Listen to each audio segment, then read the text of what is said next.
Hello guys, कैसे हैं आप लोग। गुड आफ्टरनून सभी को, सॉरी गुड इवनिंग सभी को, और स्वागत है आपका एसए टीचर एकेडमी पर। और मेरा नाम है शादाब आलम। आज की इस क्लास में जो हम करने जा रहे हैं वो इतना ज़्यादा इंपॉर्टेंट है कि आप सोच भी नहीं सकते। अगर आप सीटेट की तैयारी कर रहे हैं तो आज की क्लास आपके लिए रामबाण क्लास होने वाली है। और उससे भी अच्छी बात यह है कि आज की जो क्लास है वो सीटेट सितंबर 2026 की पहली क्लास है, जिसमें आपके मल्टीपल टॉपिक्स हम एक साथ लेकर आए हैं। यानी कि आज से ही नया बैच और नया कोर्स स्टार्ट हो रहा है, तो जितने भी नए स्टूडेंट हैं वो आज से ही ज्वाइन कर सकते हैं। और आपको अब डेली लगातार क्लासेस मिलने वाली है, यानी कि आपको सीटेट का कंप्लीट कोर्स और पूरी फुल तैयारी एकदम कंप्लीट शुरू से लेके आखिर तक कंप्लीट तैयारी आपको मिलने वाली है। तो इस चैनल के साथ में जुड़े रहें और चैनल को सब्सक्राइब करके बेल आइकन दबा लो फटाफट से, तभी आपको आने वाली सारी क्लासेस मिलेंगी। प्लानिंग मैं आपको बाद में बताऊंगा, क्योंकि वो मैं आपको कल भी बता चुका हूं, तो आप कल वाली क्लास में देख सकते हैं। बहुत कुछ नया आने वाला है इस बार, जो है सीटेट को अलग ही तरीके से हम तैयार करने वाले हैं। जिस तरह से आज का ये थंबनेल आप देख रहे हैं, तो यहां पर मैंने आपके लिखा हुआ है 4-5 मनोवैज्ञानिक हैं जिनको एक साथ ट्रिक के माध्यम से पहले आपको कॉन्सेप्ट सिखाऊंगा, फिर उसकी ट्रिक सिखाऊंगा, और उसके साथ कैसे क्वेश्चंस आते हैं और क्या टैगवर्ड होते हैं जिनसे आप उन क्वेश्चंस को कम समय में सॉल्व कर सकते हैं। सारी चीजें एक ही क्लास में आप सीखेंगे। और 18 नंबर की आज की क्लास है।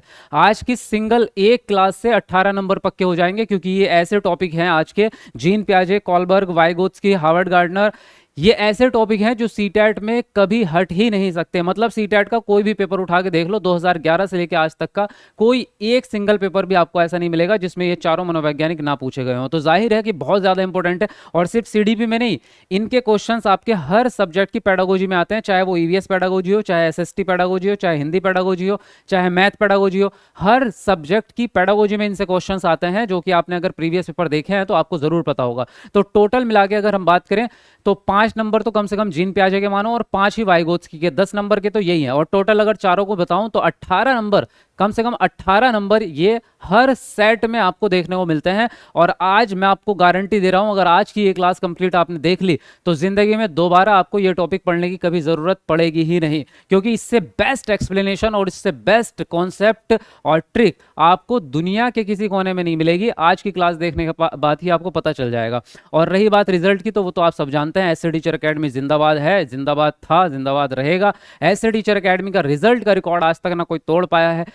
अभी तक का सीटेट में सबसे बड़ा रिजल्ट देने का रिकॉर्ड एसए टीचर एकेडमी के नाम है। तो जाहिर है इस बार आपकी गिनती उसी में होगी और आप सब लोग 101% गारंटी के साथ पास होंगे। मैं आपको दिल से भी कह रहा हूं, जबान से भी कह रहा हूं, और मैं लिख के भी दे सकता हूं। अगर आप रेगुलर क्लास देखते रहे तो सीटेट में किसी का बाप भी आपको फेल नहीं कर सकता। सीटेट आपके हाथों में होगा 101% गारंटी के साथ, और सिर्फ पास नहीं होगा बल्कि आप टॉपर बनेंगे। तो शुरू करते हैं आज की इस महा जबरदस्त इंपॉर्टेंट वाली क्लास को। एक बार जो लोग लाइव जुड़ चुके हैं, एक बार मुझे कमेंट करके बताओ कि वॉइस वगैरह और वीडियो क्वालिटी एकदम बढ़िया दिख रही है आपको या नहीं दिख रही है। और जल्दी से एक बार कमेंट को नीचे करके वीडियो को लाइक कर दो फटाफट से। जी, जल्दी से कमेंट को नीचे करके एक बार वीडियो को लाइक कर दो, और चैनल को सब्सक्राइब कर लो जिसने भी नहीं कर रखा है। और उसके अलावा आप, अगर आपने अभी तक जो है सीटेट गारंटी बैच में एडमिशन नहीं लिया, तो उसमें ऑफर चल रहा है, आप फटाफट से कॉल लगा लो एकेडमी में और ऑफर का फायदा उठाओ, है ना। मैं आपको यहाँ पर कॉन्टैक्ट नंबर दिखा देता हूँ। ये कॉन्टैक्ट नंबर है, इनका स्क्रीनशॉट ले लो और इन पे कॉल कर लो फटाफट से। एसए टीचर एकेडमी के, मतलब हमारी एकेडमी के ये कॉन्टैक्ट नंबर है, हमारी पूरी टीम होती है, तो वो आपको पूरी बात समझा देंगे, पूरा प्रोसेस समझा देंगे, कैसे आपको बैच मिलेगा, क्या ऑफर चल रहा है।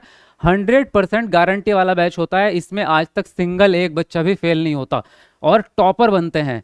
इसी बैच से पूरे इंडिया का जो AIR रैंक 1 आएगा वो इसी बैच से निकला था पिछले साल भी, और इस साल भी इसी से निकलेगा।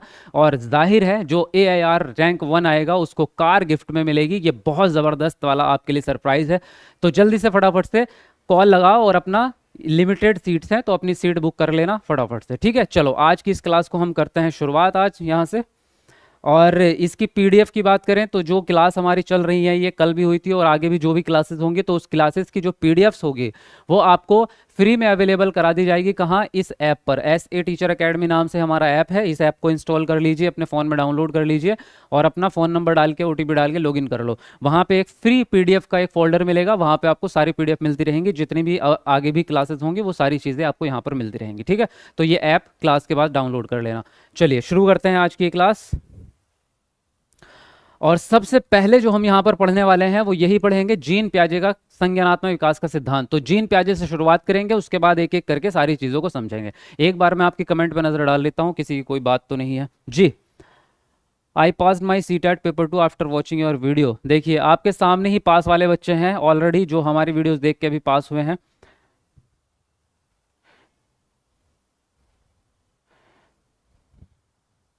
सर मैं 4 बार फेल हो चुकी हूँ, इस बार गारंटी बैच ली हूँ, पास हो जाऊंगी क्या? कुमारी भारती, 101%। आप 4 क्या, अगर आप 10 बार भी फेल हुए हैं और आपने गारंटी बैच में एडमिशन ले लिया है तो इस बार आखिरी अटेम्प्ट आपका रहेगा, यानी आप पास हो चुके होंगे। क्योंकि पिछले वाले बैच में भी ऐसे बहुत सारे, लगभग 1000 में मतलब 100 200 या 200 या 150 बच्चे नहीं थे, 1000 में ज़्यादा बच्चे थे, कई हजार बच्चे थे जो कई साल से फेल होते आ रहे थे। 8 साल, लास्ट हमारा जो स्टूडेंट था एक 8 साल, एक 7 साल से फेल हो रहा था, और पिछले अभी CTET में फरवरी 2026 वाले CTET में वो पास हुए हैं बहुत अच्छे नंबरों से। तो गारंटी बैच का अपना जवाब, अपना बढ़िया जो है रुतबा है एक तरह से। तो शुरू करें, फटाफट से शुरू कर लेते हैं, बाकी बातें तो बीच में होती रहेंगी, है ना। लेकिन लाइक कर दो, 500 लाइक आई थिंक आप लोगों ने कर ही दिए हैं। बचा है कोई 500 में? बच रहे हैं अभी 10 लाइक बच रहे हैं, 490 हुए हैं। चलो कमेंट को नीचे करके एक बार जल्दी से 500 वाला लाइक दबाओ, कौन दबा रहा है। और आज हम शुरू करते हैं यहाँ जीन पियाजे का संज्ञानात्मक विकास का सिद्धांत। 18 नंबर की बात कर रहा हूँ, 17 नहीं होने दूंगा आपके। 18 में से 18 ही नंबर आज की क्लास में पक्के हो जाएंगे। और अभी आगे भी जो मैंने आपसे वादा किया था कि ऐसी मल्टीपल टॉपिक्स वाली क्लासेस लेके आऊंगा ट्रिक के साथ में, ऐसे कॉन्सेप्ट जो आपको आज तक किताबों से भी क्लियर नहीं हो पाए, आज तक किसी यूट्यूब वीडियोस से या कहीं से भी क्लियर नहीं हो पाए, जो बहुत ही हार्ड माने जाते हैं, वो टॉपिक्स भी मैं मल्टीपल टॉपिक्स को कवर करूंगा ट्रिक के माध्यम से, और ज़िंदगी भर आप भूलेंगे नहीं कभी भी। तो ये रेगुलर आपको मिलती रहेंगी क्लासेस। टाइम आपका सेम यही रहेगा, शाम के 7 बजे, है ना। तो डेली अपना शाम को 7 बजे लाइव आना है, ये आप नोट करके रख लो। तो सबसे पहले जीन पियाजे के संज्ञानात्मक विकास को सिद्धांत को पढ़ने से पहले इसमें जो वर्ड है जिसका नाम है संज्ञानात्मक विकास, क्या नाम है? संज्ञानात्मक विकास। तो पहले हमें यही पता होना चाहिए कि संज्ञानात्मक विकास क्या होता है। सिद्धांत तो बाद की बात हो गई, पहले तो यही समझते हैं, स्टेप बाय स्टेप चलेंगे, है ना। कॉग्निटिव डेवलपमेंट इसको इंग्लिश में कह रहे हैं, ठीक है, संज्ञानात्मक विकास को। अब मैं बात करूं तो संज्ञानात्मक विकास में से भी हम पहले संज्ञानात्मक का मतलब समझ लेते हैं कि संज्ञानात्मक का क्या मतलब है ना। अब संज्ञानात्मक में एक वर्ड है जिसका नाम है संज्ञान। क्या है? संज्ञान। इसको इंग्लिश में क्या कहते हैं? इसको इंग्लिश में कहते हैं कॉग्निशन। तो सबसे पहले ये समझना है कि संज्ञान क्या है। तो इसको मैं परिभाषा में या किताबी लैंग्वेज में ना जा करके इसको सिंपल वर्ड में अगर मैं आपको बताऊं तो संज्ञान का मतलब होता है आपका दिमाग। क्या होता है? आपका दिमाग। लेकिन इसमें थोड़ा सा करेक्शन करेंगे, दिमाग का मतलब ये नहीं कि जो आपका ये भेजा सिर के अंदर जो दबा हुआ है वो जो मांस का टुकड़ा है वो आपका दिमाग नहीं, बल्कि उसके अंदर जो दिमागी क्षमताएं हैं उनको संज्ञान कहते हैं। थोड़ा सा फर्क है। जो आपका ये खोपड़ी के अंदर जो मौजूद है इसको तो हम कहते हैं क्या? ब्रेन, दिमाग यानी ब्रेन। लेकिन इसकी क्षमताएं जो हैं उन क्षमताओं को हम कहते हैं संज्ञान। यानी कि यहाँ पे वीडियो भी आपने अभी देखी थी, है ना। तो दिमाग नहीं बल्कि दिमागी क्षमताएं। अब दिमागी क्षमताएं होती क्या क्या है इस पे बात करेंगे। तो आप सबको पता है, बताओ, आप भी शुरू करो बताना। सबसे नंबर 1 काम होता है संज्ञान का यानी दिमागी क्षमता का हमारा सोचना, यानी कि थिंकिंग, है ना। और क्या होता है? कल्पना करना, यानी कि इमेजिनेशन। इसके अलावा और क्या होता है? जो भी चीज आप पढ़ते हैं उसको याद रखते हैं ना, याद रखना। और याद रखने को हम वर्ड यूज कर सकते हैं स्मृति, यानी कि आपकी याददाश्त। और क्या हो सकता है? देखो, और हो सकता है आपका प्रॉब्लम सॉल्विंग, जिसको हम कहते हैं समस्या समाधान करना। और क्या हो सकता है? तर्क करना कह सकते हैं हम, तार्किक चिंतन जिसको कहते हैं ना, तर्क करना, है ना। उसके अलावा क्या होता है? आपका निर्णय लेने की जो क्षमता होती है, आपकी डिसीजन मेकिंग। उसके अलावा हम कह सकते हैं कि बुद्धि भी होती है आपकी। आपका जो इंटेलिजेंस है, इंटेलिजेंस भी संज्ञान का हिस्सा है। तो ये मैंने कुछ लिखी है, अभी आप और भी सोच सकते हैं। अगर आप दिमाग लगाएंगे, मैथ सॉल्व कर रहे हैं, वो भी दिमाग की क्षमता से ही होता है। तो कुल मिला के हम क्या कह रहे हैं? दिमाग की जितनी भी क्षमताएं हैं, आप बैठे बैठे कोई बात सोच रहे हैं, वो भी दिमाग की क्षमता ही है ना। सोचना, विचार करना, कल्पना करना, किसी प्रॉब्लम को सॉल्व करना, वो सारी चीजें क्या हो जाएंगी? आपकी दिमागी क्षमताएं हो जाएंगी। और ये सारी क्षमताओं का जो कॉम्बिनेशन होगा, उसी कॉम्बिनेशन को संज्ञान कहेंगे। ये सारी क्षमताओं को मिला करके अगर हम एक बक्से में बंद कर दें तो उस बक्से को क्या कहेंगे? संज्ञान कहेंगे।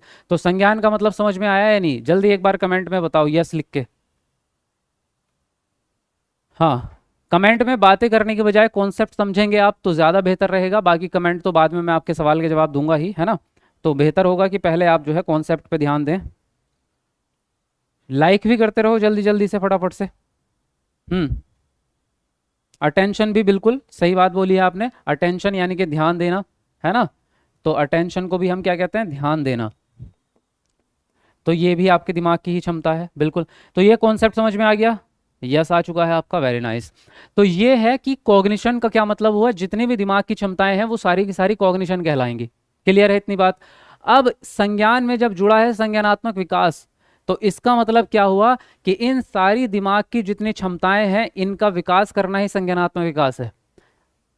समझे बात को। तो जब हम बात करते हैं कि बच्चे की संज्ञानात्मक क्षमता का विकास करना है या संज्ञानात्मक विकास करना है ना, जैसे बच्चे का शारीरिक विकास कर रहे हैं वैसे ही बच्चे का संज्ञानात्मक विकास कर रहे हैं। तो संज्ञानात्मक विकास करने का क्या मतलब हो गया कि बच्चे के जो ब्रेन की क्षमताएं हैं उन क्षमताओं को बेहतर बनाना है, उन क्षमताओं को जागरूक करना है और उनको और ऊपर लेवल पे लेके जाना है। तो संज्ञानात्मक विकास का मतलब भी समझ में आ गया। क्या हो गया भाई, कॉग्निटिव डेवलपमेंट का मतलब कि जो बच्चे की दिमाग की क्षमताएं हैं उनको डेवलप करना है, उनका विकास करना है। अब संज्ञानात्मक विकास हमें समझ में आ चुका है। अब आगे बढ़ेंगे और हम बात करेंगे कि जीन पियाजे ने संज्ञानात्मक विकास के बारे में क्या बातें बोली हैं, है ना। इन्होंने अपने सिद्धांत में क्या बातें बोली हैं, सिद्धांत में कितने चरण हैं, इनके सिद्धांत में बहुत छोटे छोटे कॉन्सेप्ट भी हैं, शब्दावली है कुछ जिनके मीनिंग डायरेक्ट सीटेट में पूछे जाते हैं। ऐसे पूछ लेगा कि अनुकूलन का मतलब बताओ, या एक बच्चा जो है अपने पूर्व ज्ञान का इस्तेमाल करके नए काम को सीख रहा है तो बताओ इसमें जीन पियाजे के हिसाब से कौन सा प्रक्रिया लग रही है। अब आपके सामने 4 ऑप्शन दे देगा, है ना। दे देगा अनुकूलन, समायोजन, समावेशन, स्कीमा। अब बताओ कौन सा ऑप्शन राइट होगा। तो इन चीज़ों को भी हम समझने वाले हैं। एक भी पॉइंट, मैंने आपसे बोला ना 18 नंबर पक्के हैं, मतलब एक भी पॉइंट आपका मिस नहीं होगा आज की इस क्लास में। तो बढ़ते हैं आगे और सबसे पहले यही बात करते हैं कि जो वर्डिंग्स, जो कॉन्सेप्ट इन्होंने अपने सिद्धांत के अंदर यूज किए हैं, इन कॉन्सेप्ट्स का मतलब क्या है। रेडी हैं आप लोग, बोलो एक बार कमेंट में यस। 4 चरण है उस पे भी आएंगे, बिल्कुल। वीडियो को लाइक भी करते रहो जल्दी, कमेंट को नीचे करके एक बार लाइक बटन दबाओ भाई, जिसने नहीं किया। 800 लाइक होने वाले हैं जल्दी, 1000 लाइक पूरे कर दो फटाफट से। अब देखो अनुकूलन का मतलब क्या है, यहाँ पे हम लेके चलते हैं। सबसे पहली बात है अनुकूलन क्या है, अडेप्टेशन। तो अडेप्टेशन जो होता है, अडेप्टेशन का मतलब होता है किसी भी नए ज्ञान को प्राप्त करना या नए ज्ञान को सीख लेना। जैसे आप कोई काम सीखना चाहते हैं और आप मान लीजिए कंप्यूटर में टाइपिंग सीखना चाहते हैं, आप जाएंगे किसी कंप्यूटर सेंटर में, वहाँ पे 1 महीना 2 महीना 4 महीना प्रैक्टिस करेंगे और आपको वो क्या आ जाएगी, टाइपिंग करना आ जाएगी। तो जब आपने उस टाइपिंग को सीख लिया 4 महीने बाद, तब आप कहेंगे कि मैंने कंप्यूटर में टाइपिंग करने का अनुकूलन कर लिया है। क्लियर हुई बात। आप खाना बनाना सीखना चाहते हैं तो आप क्या कर रहे हैं, रोज प्रैक्टिस कर रहे हैं, प्रैक्टिस कर रहे हैं, 1 महीने 2 महीने में आपको खाना बनाना आ जाएगा। तो जब 2 महीने कंप्लीट आप सीख चुके होंगे तब हम क्या कहेंगे कि मैंने खाना बनाने को अपने स्किल में अनुकूलन कर लिया है। क्या कर लिया है, अपने ज्ञान में अनुकूलन कर लिया है। तो अनुकूलन का मतलब होता है किसी भी काम को सीख लेना, है ना। तो क्या कहेंगे इसको, किसी चीज को सीख लेना।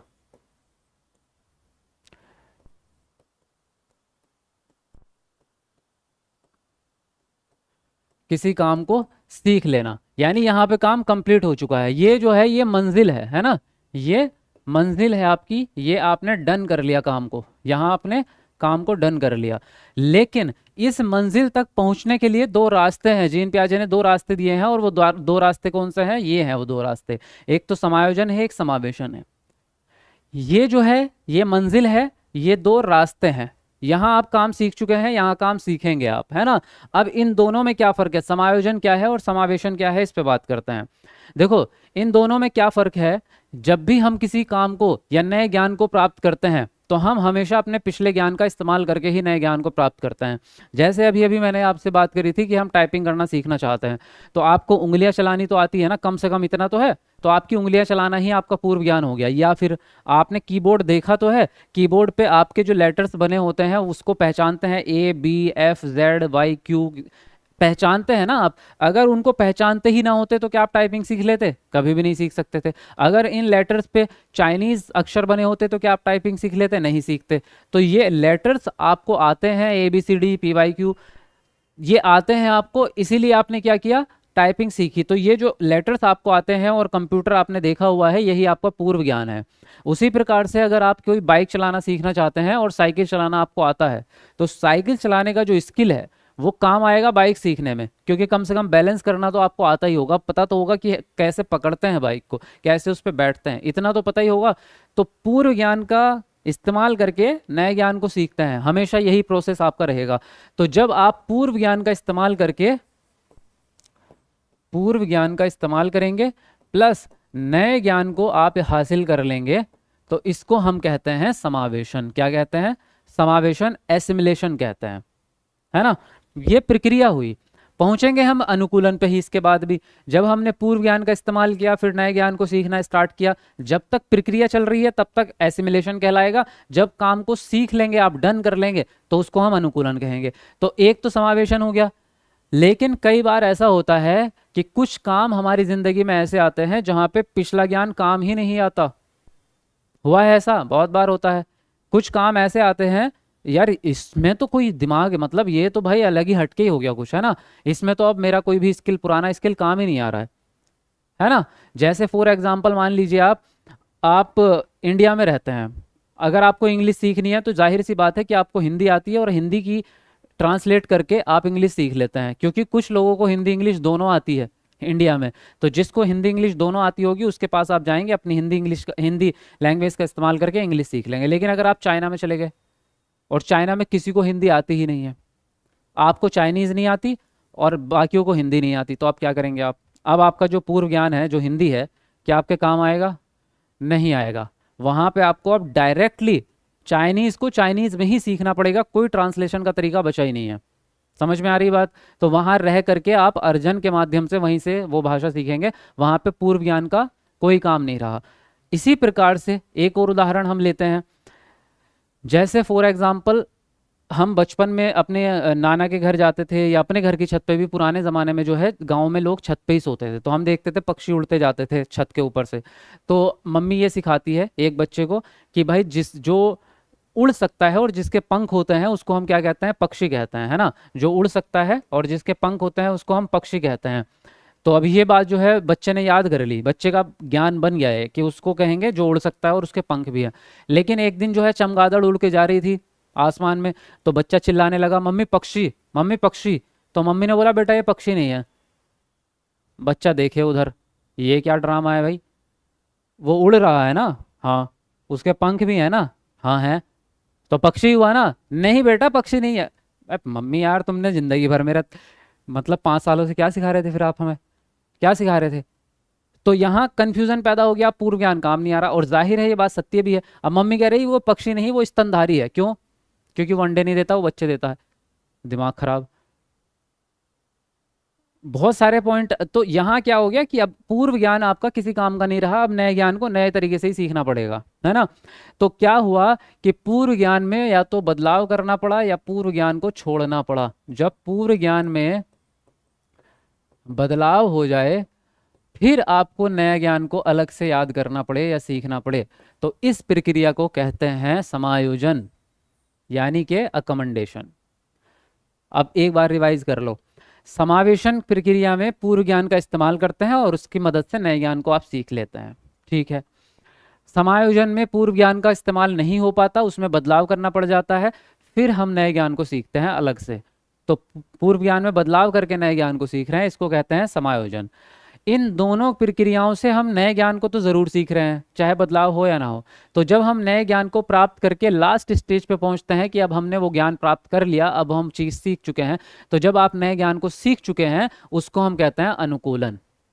अब बताओ मुझे ये तीनों वर्ड का मतलब आपको समझ में आ गया या नहीं आया?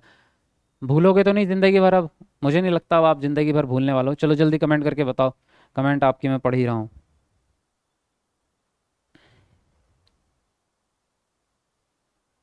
हम्म, बहुत बढ़िया। चलो 900 लाइक्स भी हमारे होने वाले हैं, एक लाइक बचा है लास्ट, बताओ कौन करेगा? जल्दी से कमेंट को नीचे करके एक बार 900वां लाइक पूरा कौन करेगा बताओ?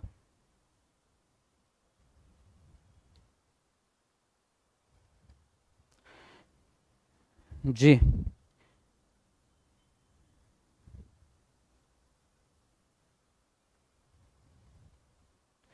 Yes sir. First class sir from West Bengal. अच्छा, आज पहली क्लास आप कर रहे हैं, चलिए स्वागत है आपका। नहीं सर, अब नहीं भूलेंगे, बहुत बढ़िया।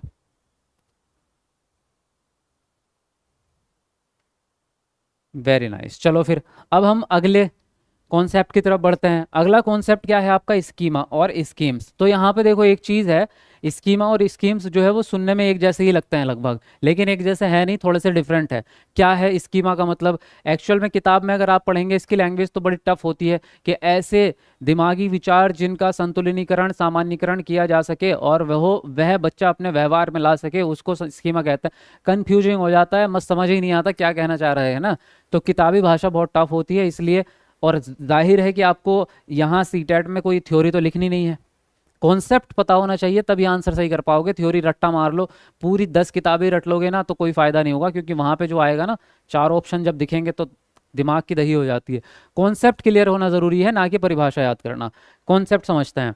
कॉन्सेप्ट क्या है आपका स्कीमा का? देखो इसको हम सिंपल भाषा में छोटे छोटे टुकड़ों में याद करेंगे। स्कीमा का मतलब होता है मानसिक विचार। क्या होता है? मानसिक विचार। यानी आपके दिमाग में कोई थॉट आया है, आपके दिमाग में कोई थॉट आया है। अभी मेरे दिमाग में थॉट आया यार मेरा आम खाने का मन कर रहा है, ये स्कीमा ही है। अभी मेरे दिमाग में एक थॉट आया यार चलो बाहर घूमने चल रहे हैं, तो ये भी एक स्कीमा है, लेकिन एक शर्त है। अब आप कहेंगे कैसी शर्त? शर्त ये है कि हर विचार स्कीमा नहीं होता। आपके दिमाग में आने वाला हर विचार स्कीमा नहीं होता। अब आप कहेंगे तो फिर पहचान कैसे होगी कि कौन सा विचार स्कीमा है और कौन सा विचार नहीं है? तो यही है, ऐसा विचार जिसका सामान्यीकरण किया जा सके। अब आप कहेंगे सामान्यीकरण क्या है, वो भी बताता हूं। ऐसा विचार जिसका सामान्यीकरण किया जा सके। सामान्यीकरण का मतलब ये होता है कि उस विचार को दैनिक जीवन में जिया जा सके या दैनिक जीवन में उस काम को किया जा सके। जैसे मेरे दिमाग में एक विचार आया कि मुझे जूस पीना है, तो क्या ये रियल लाइफ में हो सकता है या नहीं हो सकता? 100% हो सकता है। मेरे दिमाग में अभी एक विचार आया कि मुझे स्कूल जाना है, तो जा सकता हूँ, इसमें कोई रोक टोक है किसी की? नहीं है कोई रोक टोक।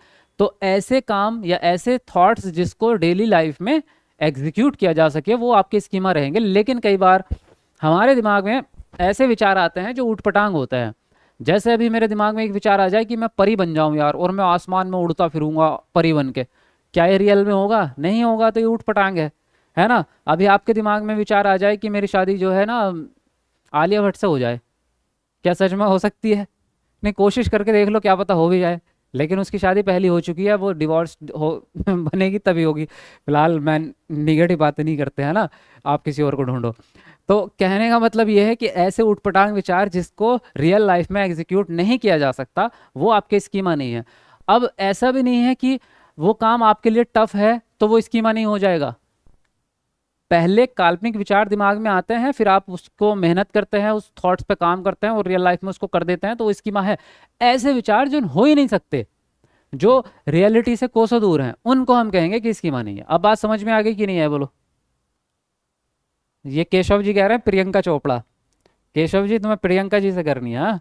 बेटे प्रियंका की भी हो चुकी है, और उसका पति जो है ना वो हॉलीवुड में है, मारेगा पकड़ पकड़ के बहुत, समझ रहे हो, अंग्रेज है उसका पति। तो ज्यादा उड़ो मत इसके चक्कर में। तो ये तो आपको समझ में आ गया। अब स्कीम्स क्या है? सुनने में ऐसा लग रहा है कि स्कीमा का बहुवचन है ना, लेकिन थोड़ा सा डिफरेंट है। याद रखने के लिए कह सकते हैं कि बहुवचन है, लेकिन इसके अंदर की बातें समझनी पड़ेंगी। देखो स्कीमा जो है ये मानसिक विचार ना होके विचारों का समूह होता है। क्या होता है ये? विचारों का समूह होता है। यानी बहुत सारे विचार जब दिमाग में एक साथ आते हैं तो उसको स्कीम्स कहते हैं, लेकिन इसमें भी एक शर्त है। अब इसमें कहेंगे आपके इसमें क्या शर्त है? इसमें भी एक शर्त है। शर्त यह है कि जो विचारों का समूह, यानी 8-10 विचार आपके दिमाग में एक साथ आए हैं, वो विचार एक ही काम से रिलेटेड होने चाहिए। क्या बोल रहे हैं?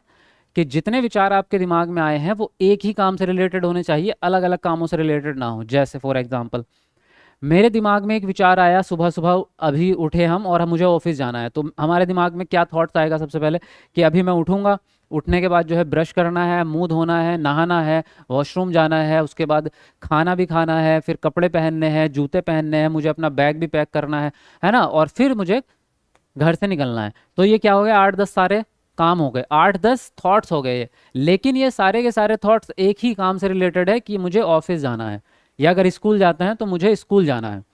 तो एक ही काम से रिलेटेड हो गए ना सारे के सारे विचार। तो एक काम से रिलेटेड होना ज़रूरी है, तभी वो स्कीम्स कहलाएगा। लेकिन कई बार ऐसा होता है कि हमारे दिमाग में बहुत सारे विचार आ रहे हैं लेकिन वो एक काम से रिलेटेड नहीं है। जैसे फॉर एग्जांपल अभी मेरे दिमाग में विचार आया कि मुझे जिम जाना है, एकदम से मेरे दिमाग में विचार आया अरे यार मुझे जूते पॉलिश करने थे। तीसरा विचार आया मुझे एसी खराब है यार उसमें गैस नहीं डली। अब चौथा विचार आया अब यार आज तो उसका फ़ोन ही नहीं आया, कहीं बीमार तो नहीं पड़ी होगी है ना। अरे नहीं नहीं नहीं, बर्तन मांज रही होगी बेचारी, काम करती है घर में, क्या है। अरे यार वो मेरा दोस्त था उसकी तो टांग टूट गई। किसी भी विचार के आपस में कोई लिंक नहीं है, बहुत सारे विचार हैं लेकिन आपस में उनका कोई लिंक नहीं है, तो वो स्कीम्स नहीं कहलाए जा सकते। तो स्कीम विचारों का समूह है, लेकिन सभी विचार एक ही काम से रिलेटेड होने चाहिए, एक ही काम से संबंधित होने जरूरी हैं।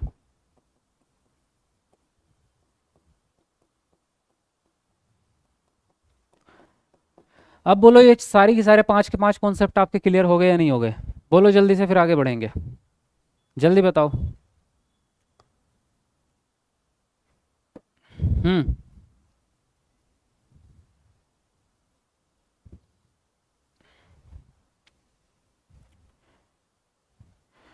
जी दोस्तों, शादाब सर सीटेट के बादशाह है, धमाल मचाओ। यकीन रखो इस प्लेटफॉर्म से आप कभी निराश नहीं होंगे, कामयाबी आपका इंतज़ार कर रही है, 100% ट्रू गारंटी है। और मुझे कार चाहिए, आगे बोल रहे हैं कि कार मुझे चाहिए, बाकी पास आप सब हो जाओ कार मुझे चाहिए। मोहम्मद वसीम उद्दीन, देख रहे हो वसीम जी, वसीम जी की फिलॉसफी कि पास सब हो जाओ लेकिन कार तो मैं ही लेके जाऊंगा। चलो देखते हैं वो तो कार कौन लेके जाएगा। एक बार स्कीमा बता दीजिए।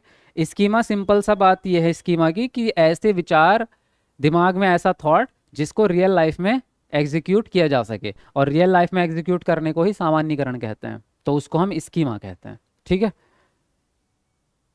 चलो एक बार लाइक करो भाई, 1000 लाइक होने वाले हैं हमारे, एक ही सिंगल 1-2 लाइक बच रहा है। तो जल्दी से एक बार कमेंट को नीचे करके लाइक बटन दबा दो, फिर हम अगले पेज की तरफ बढ़ते हैं। और यहाँ कुछ और नए कॉन्सेप्ट, और ये भी कॉन्सेप्ट ऐसे हैं, कम से कम भी नहीं तो 8 बार तो पूछा ही होगा सीटेट में कि संरक्षण क्या होता है। 8 बार तो अब तक सेट में आ चुका है ये कि संरक्षण होता क्या है। और ये सबसे ज्यादा पूरे पूरे संज्ञानात्मक विकास में, जीन पियाजे के सिद्धांत में, ये वर्ड सबसे मुश्किल वर्ड है। इसका मीनिंग आपको कभी समझ नहीं आता लेकिन आ जाएगा। देखो मैं बताता हूँ संरक्षण क्या है। पहले एक लाइन सीधी सीधी बोल देता हूं कि संरक्षण का मतलब यह होता है कि किसी भी वस्तु के आकार या आकृति बदलने से उसके मूल तत्व में परिवर्तन नहीं होता।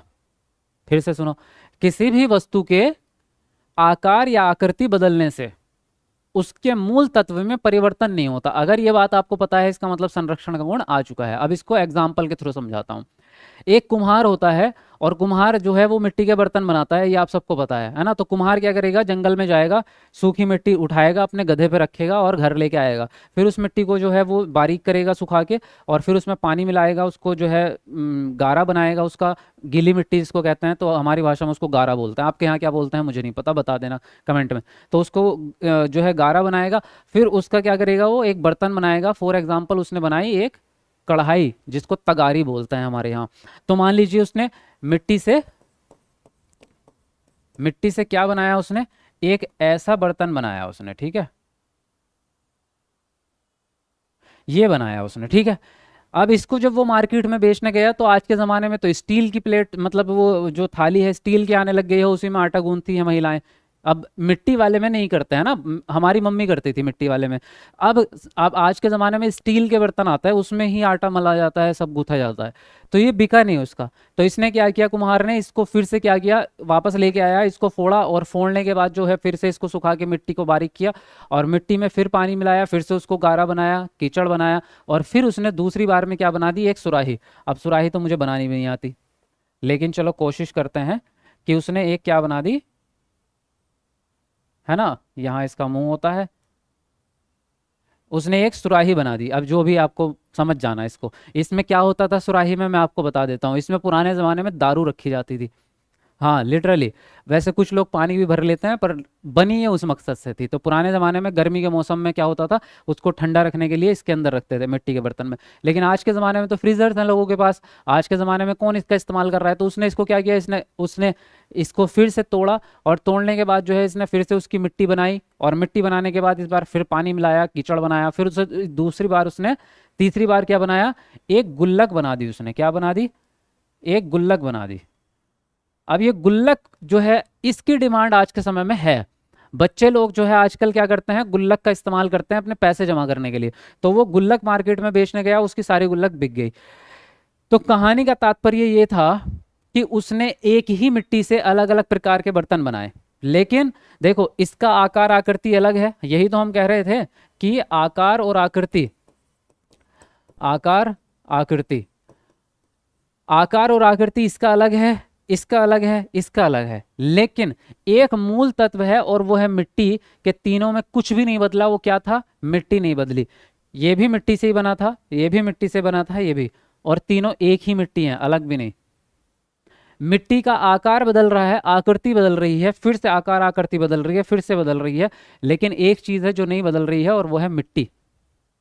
यानी किसी भी, और ये सिर्फ मिट्टी की बात नहीं हो रही है, इस दुनिया की कोई सी भी चीज़ हो, चाहे फॉर एग्जांपल लोहा है, तो लोहे से आप डब्बा बना लो, लोहे से आप कील बना लो, लोहे से आप जो है दरवाज़ा बना दो, या लोहे से एक स्लेट बना दो, जो भी बनाना है बना लो, लोहा लोहा ही रहेगा। तो यही है। और ये क्यों बनाया गया था? इस कॉन्सेप्ट को बच्चे को पर्यावरण संरक्षण सिखाने के लिए भी बनाया गया था, कि इस पृथ्वी का जो प्रकृति है, प्रकृति में हजारों प्रकार से चेंजेस होते हैं, और लाखों सालों से चेंजेस होते आ रहे हैं। कभी जो है नहरें इधर से निकलती हैं, कभी जो है पानी जम करके हिमालय बन जाता है, कभी जो है समुद्र से उठ के पानी जाता है, भाप बनती है, फिर बारिश होती है, नदियों में पानी आता है, फिर वापस समुद्र में चला जाता है। चेंजेस होते रहेंगे, बदलाव होते रहेंगे, लेकिन प्रकृति का मूल जो है वो वही रहेगा। तो कहने का मतलब यही है कि किसी भी वस्तु के आकार आकृति बदलने से उसके मूल तत्व में परिवर्तन नहीं होता। आई थिंक अब आप कॉन्सेप्ट समझ गए होंगे किसका? संरक्षण का। अब बताओ, संरक्षण समझ में आया? जिंदगी में कभी भूलोगे या नहीं भूलोगे? मुझे नहीं लगता अब आप भूलेंगे। बोलो, है ना? समझ गए बात को?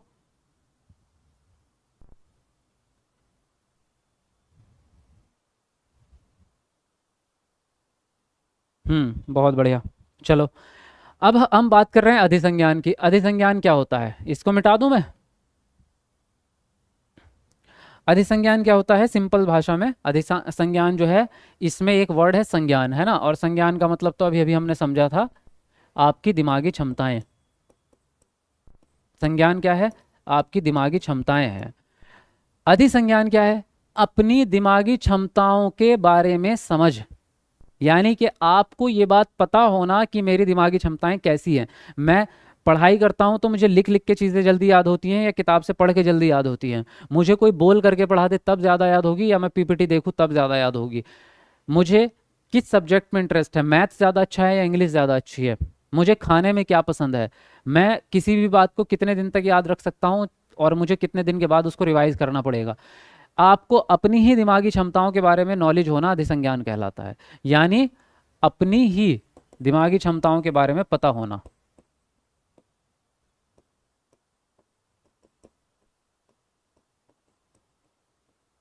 इसी को हम क्या कहते हैं? इसी को अधिसंज्ञान कहते हैं, अपनी ही दिमागी क्षमताओं के बारे में जानना। और ये हम बच्चे को क्यों सिखाते हैं? क्योंकि अगर बच्चे को ये चीज़ सिखा देंगे कि तुम्हारी एबिलिटी क्या है, तुम्हारी क्षमताएं क्या है, तुम्हारा इंटरेस्ट क्या है, तो वो अपने फ्यूचर को अच्छे से डिसाइड कर पाएगा, और अपना समय बचा करके अपनी जितनी भी लर्निंग है उसको सही दिशा में करेगा। अगर उसको यही बात नहीं पता कि मैं कैसे सीखता हूँ, तो फिर वो गलत तरीके से सीखता रहेगा और अपना समय बर्बाद करेगा। इसलिए बच्चे को पता होना ज़रूरी है कि उसको किन चीज़ों की क्षमताएं उसके अंदर हैं। तो ये होती है अधिसंज्ञान। और ये जो है खोज और निर्माण का सिद्धांत और संरचनावाद, इनका दोनों का एक ही मतलब है।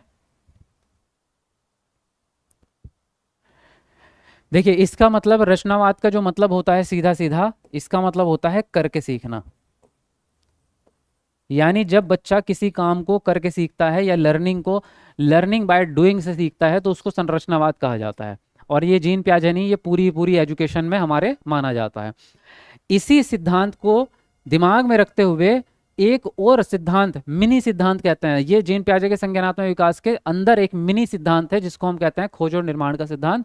इसमें जीन पियाजे कहते हैं कि बच्चा ज्ञान को रटकर नहीं सीखेगा, या आप उसको बताएंगे तो वो नहीं सीखेगा। वो कैसे सीखेगा? उस काम को खुद करेगा फिर सीखेगा, उस काम को खुद करेगा फिर सीखेगा। यानी पहले बच्चा खोज करेगा ज्ञान की और फिर ज्ञान का निर्माण करेगा। पहले खोज करेगा फिर निर्माण करेगा। आप उसको बताएंगे कि देखो ये बर्तन मत छूना, इसको छूने से हाथ जल जाता है, इसको छूने से जो है चोट लग जाएगी, नहीं मानेगा।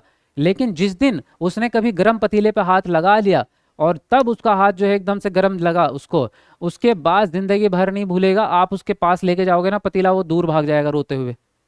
देखो ऐसा। आप उससे कहेंगे कि अभी साइकिल मत चलाओ, साइकिल चलाने की तुम्हारी उम्र नहीं, तुम्हारी बात नहीं मानेगा बच्चा। लेकिन जिस दिन साइकिल चलाते हुए गिर गया और उसको चोट लग गई, फिर उसके बाद वो साइकिल के आसपास भी नहीं भटकेगा। आप उससे कहेंगे सीख ले, वो कहेगा अरे छोड़, है ना। बच्चे करके सीखते हैं, ना कि आपकी बातों से सीखते हैं। ठीक है, ये बात कौन कह रहे हैं? जीन पियाजे। इसी को हम खोज और निर्माण का सिद्धांत कहते हैं। और इसका मकसद क्या है? As a teacher, as a teacher इसका मकसद यह है कि बच्चों को काम करने का अवसर दो, उसको ज्ञान मत बांटो। कई बार हम क्या करते हैं, किताब लेके पढ़ने लग जाते हैं, बच्चे सामने बैठे, चलो भाई लिखो, एक राजा था, चलो लिखो, पेड़ की पत्तियां हरी होती हैं, लिखो, रटो इसको। ये तरीका बिल्कुल गलत है। बच्चों को काम करने का अवसर दो, उनको सीधे सीधे जवाब मत दो। ठीक है, ये होता है खोज और निर्माण का सिद्धांत। तो आई थिंक ये चीजें आपको समझ में आ गई हैं यहाँ तक कि एक बार बोल दो जल्दी से यस, फिर आगे बढ़ते हैं।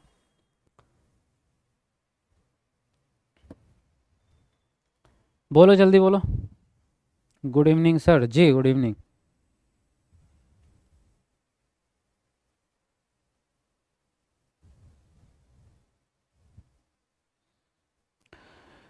सर मैं आपके गाइडेंस से 3.0 में ही पेपर 1 और पेपर 2 पास हो गया था। अच्छा, जो मैंने रियलिटी देखा हूँ उसी सच्चाई को स्टूडेंट तक पहुँचाने की कोशिश करता हूँ।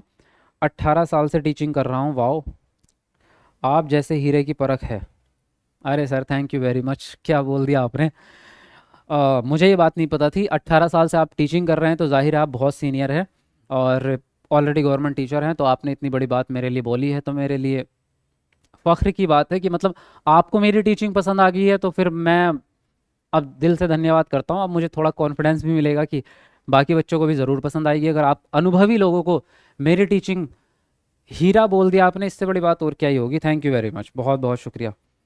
चलिए आगे बढ़ेंगे और यहाँ पे हम बात करेंगे सिद्धांत की अब। और सिद्धांत की तो बात हम शुरू से ही कर रहे हैं, अब बात करेंगे अवस्थाओं की। तो जीन पियाजे के संज्ञानात्मक विकास के सिद्धांत में जो अवस्थाएं हैं वो 4 अवस्थाएं होती हैं, है ना। 4 अवस्थाओं का नाम क्या है? पहली अवस्था है संवेदी गामक अवस्था, जिसको कहते हैं सेंसरी मोटर स्टेज। ये जब बच्चा जन्म होता है बच्चे का, तब से लेके जन्म से 2 वर्ष तक की होती है। ठीक है, जन्म से लेके 2 वर्ष तक का बच्चा जो है वो पहली स्टेज में रहेगा, जिसको हम कह रहे हैं सेंसरी मोटर स्टेज, है ना। संवेदी गामक अवस्था, संवेदी चालक अवस्था भी कहते हैं, कई बार इसको वर्ड बदल देता है, बात एक ही है, चालक गामक एक ही बात है। दूसरी अवस्था है आपकी पूर्व संक्रियात्मक अवस्था, जिसको कहते हैं प्री ऑपरेशनल स्टेज, यानी कि 2 वर्ष से लेकर 7 वर्ष तक। तीसरी स्टेज है मूर्त संक्रियात्मक अवस्था, जिसका नाम है कंक्रीट ऑपरेशनल स्टेज। ये स्टेज आपकी 7 साल से 11 साल तक चलती है। और फिर आती है चौथी स्टेज, जिसको कहते हैं औपचारिक संक्रियात्मक अवस्था, और ये 11 साल से लेकर 18 वर्ष तक चलती है ना। कुछ मनोवैज्ञानिकों ने इसे 11 से 15 भी कहा है, लेकिन हम 11 से 18 मानना ज़्यादा सही समझते हैं, क्योंकि बच्चा 18 साल में ही परिपक्व होता है। इस स्टेज का एक और नाम है और उसको हम कहते हैं अमूर्त संक्रियात्मक अवस्था। ये चौथी अवस्था का ही दूसरा नाम है। ठीक है, बस फॉर्मल की जगह क्या लगाएंगे हम? एब्स्ट्रैक्ट लगाएंगे, एब्स्ट्रैक्ट ऑपरेशनल स्टेज, ये भी इसी का नाम है। ठीक है, अब तो ये तो सिर्फ नाम हुए, तो नाम नहीं पूछेगा आपसे सीटेट के एग्जाम में कि नाम बता दो, आपसे उसके अंदर की क्वालिटीज पूछेगा कि उसके अंदर गुण क्या होते हैं। अब आपको गुण बताने हैं कि कौन सी अवस्था में कौन सा गुण आता है, तो यही हमें सीखना है और उन गुणों का मतलब भी सीखेंगे। तो चलिए बढ़ते हैं आगे।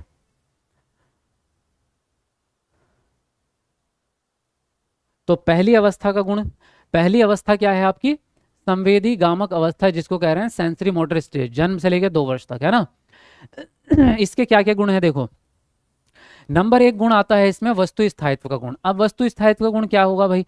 वस्तु स्थायित्व, ऑब्जेक्ट प्रेजेंस कहते हैं इसको इंग्लिश में। इसका मतलब ये होता है किसी भी वस्तु के होने का आभास होना, वस्तु के होने का, अस्तित्व होने का आभास होना, वस्तु स्थायित्व।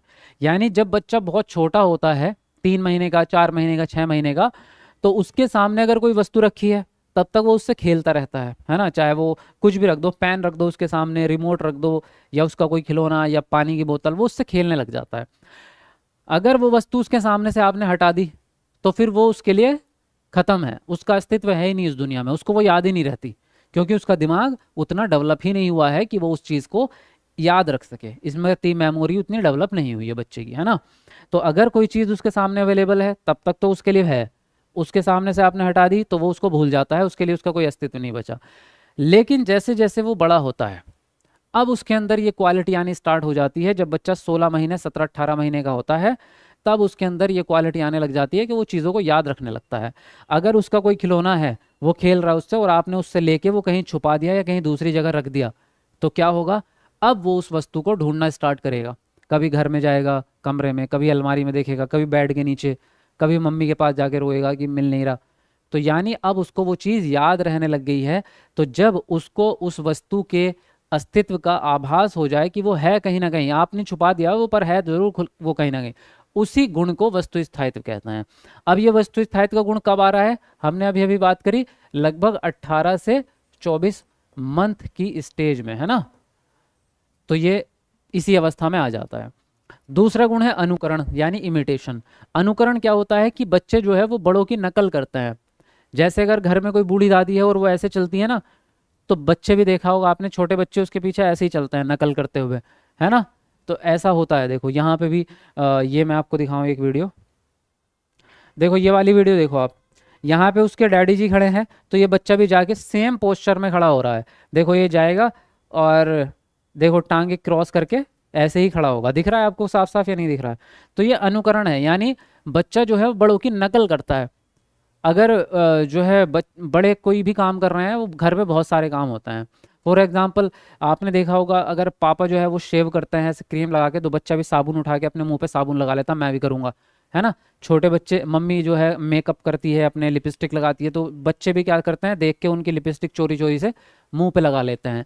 तो ये अनुकरण किया, ये अनुकरण होता है ना। फिर आता है प्रतिवर्ती क्रियाएं, ये होती है रिफ्लेक्शंस, रिफ्लेक्टिव एक्टिविटीज, है ना। तो ये क्या है, प्रतिवर्त क्रियाएं, ये वो क्रियाएं हैं जो ऑटोमेटिक होती है, अनैच्छिक क्रियाएं भी इनको हम कहते हैं। ऐसी क्रियाएं जिस पे हमारा कंट्रोल नहीं होता। फॉर एग्जाम्पल अभी हम पलके झपकाते हैं, दिन में कितनी बार पलके झपकाते होंगे, पता ही नहीं। 1 घंटे में, 1 मिनट में कितनी बार पलके झपकाते हैं हम, क्या आप काउंट करते हैं? नहीं, हमें याद भी नहीं है, ये प्रक्रिया ऑटोमेटिक चल रही है। हम सांस ले रहे हैं, तो सांस लेना भी एक तरह का क्या है, रिफ्लेक्शन है, यानी रिफ्लेक्टिव एक्टिविटीज है। जैसे कि प्रतिवर्त क्रिया है, इस पे हमारा कंट्रोल नहीं है। क्या आप रोक सकते हैं इसको? तो रोक के देख लो, फिर दोबारा किसी को बता ही नहीं पाओगे मैंने रोका था, है ना। तो कुल मिला के ऐसी बहुत सारी चीज़ें होती हैं, जैसे मुंह में लार आना। तो अभी कोई खट्टा पदार्थ देखोगे या खाने की कोई फेवरेट चीज़ आप देखोगे तो आपके मुंह में लार आने लगती है, तो ये भी रिफ्लेक्शंस है। ऐसे बड़ों में तो हम में कम होती हैं, 2-4, बच्चों में सारी ही प्रतिवर्त क्रियाएं होती हैं। खाना भी उसका, और उसका सोना भी। आपने देखा होगा बच्चों के हाथ पे ऐसे उंगली रखो, वो हाथ बंद कर लेते हैं, वो प्रतिवर्त क्रिया है, वो जानबूझ के बंद नहीं कर रहा है। जैसे आप उंगली रखते हैं, उसके हाथ में सेंसेशन होता है, इसलिए वो मुट्ठी बंद कर लेता है। आपको लगता है कि बच्चा मुझसे प्यार कर रहा है इसलिए उंगली पकड़ रहा है, नहीं, आपसे कोई घंटा प्यार नहीं है, सॉरी। तो ये रिफ्लेक्शंस होते हैं, है ना। और ऐसे बच्चे को ये भी नहीं पता कब उसको सुसु करना है, कब उसको पोटी करनी है, वो किसी की भी गोद में है, बिस्तर में है, कभी भी कुछ भी कर रहा है, तो उसकी सारी क्रियाएं कैसी हैं, रिफ्लेक्शंस हैं, प्रतिवर्त क्रियाएं हैं। तो ये जो है बच्चों में बहुत ज़्यादा होती है, इसलिए इस एज को प्रतिवर्ती स्टेज भी कहते हैं हम। अब आगे क्या है, हाथों और आंखों से ज्ञान प्राप्ति, यानी कि बच्चा जो होता है उसके अंदर अभी दिमाग उतना डेवलप नहीं हुआ कि वो इमेजिनेशन कर सके, लॉजिक लगा सके, तर्क कर सके। अभी आया है नहीं, बहुत छोटा बच्चा है, वो भी ऐसा कुछ सोचने विचारने की क्षमता उसमें बहुत ज़्यादा नहीं आई है। तो वो जो ज्ञान प्राप्त करेगा वो दिमाग से नहीं करता कि इसको सॉल्व करके करूँ, नहीं, ऐसे नहीं करता। वो क्या करता है, किसी चीज़ को देखेगा तो उसको देख के समझ जाएगा, इसका इमेज उसके दिमाग में आ जाएगा, हाँ ये ऐसा होता है, बस उसके देख करके इमेज उसके दिमाग में बन जाएगा। उसी प्रकार से किसी चीज़ को जब छुएगा, जैसे अभी मैंने एग्जांपल दिया था कि गरम पतीले वाला, अगर आप उससे कहेंगे कि ये पतीला गरम है तो वो उसको जो है मानेगा नहीं। लेकिन अगर आपने एक बार उसका हाथ लग गया उस पे और उसको पता चल गया कि ये चीज़ गर्म होती है, तो फिर चाहे वो पानी में भी रखा है ना पतीला, वो तब भी उसके पास नहीं जाएगा कि उसको पता चल गया। तो ये हाथों आंखों से, यानी कुल मिला के ये कह सकते हैं हम इंद्रियों से सीखता है ना।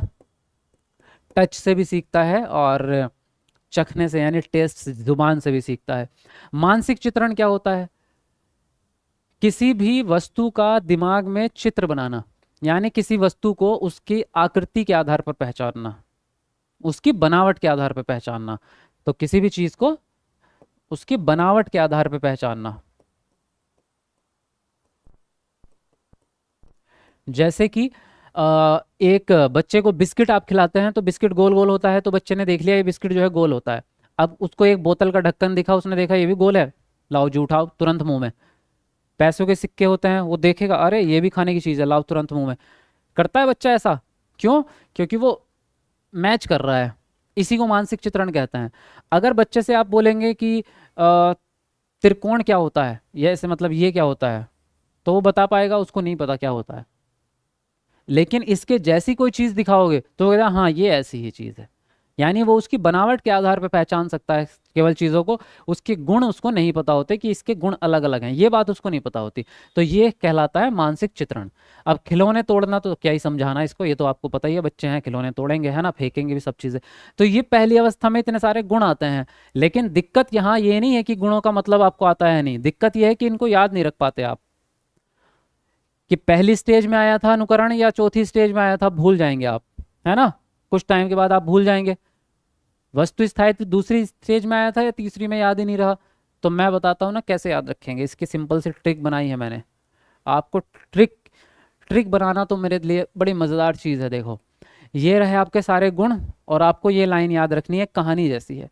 अनु और करण ने प्रीति की कुछ वस्तुएं पूरे मन से चित्रित की। एक्चुअल में अनु और करण कौन है?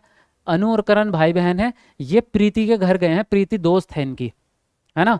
तो अनु और करण जो है प्रीति के घर गए हैं और वहां पे जाके बच्चे आपस में खिलौनों से खेलते हैं। अब प्रीति के घर गए हैं तो जाहिर है प्रीति के खिलौने से ही खेल रहे होंगे।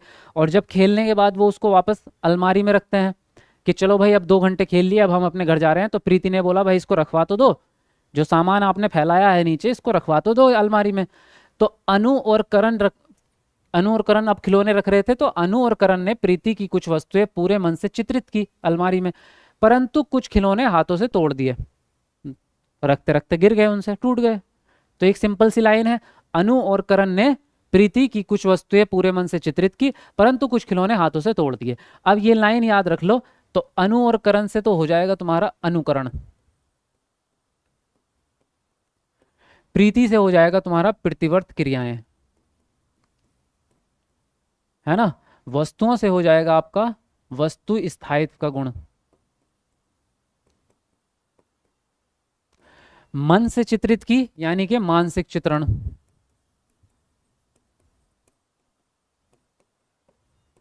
है ना। हाथों से, खिलौनों से हो जाएगा आपके खिलौनों की अवस्था, यानी खिलौने तोड़ना खिलौनों की अवस्था हो गई। और हाथों से हो जाएगा, यानी इंद्रियों से बच्चा सीखता है। हाथ क्या है? इंद्रिय है। हाथों और आंखों से ज्ञान प्राप्ति। तो लो एक लाइन याद रख लो, आप जिंदगी में कभी नहीं भूलोगे कि कौन से गुण आए थे पहली अवस्था में, सारे के सारे याद हो गए। बोलो मजा आया कि नहीं आया? बोलो जल्दी बोलो। Yes sir. हम्म। सर दिक्कत यही है कि बिना बोले सुसु कर देता है। आसिफ जी कौन कर देता है? आप करते हैं? कौन करता है?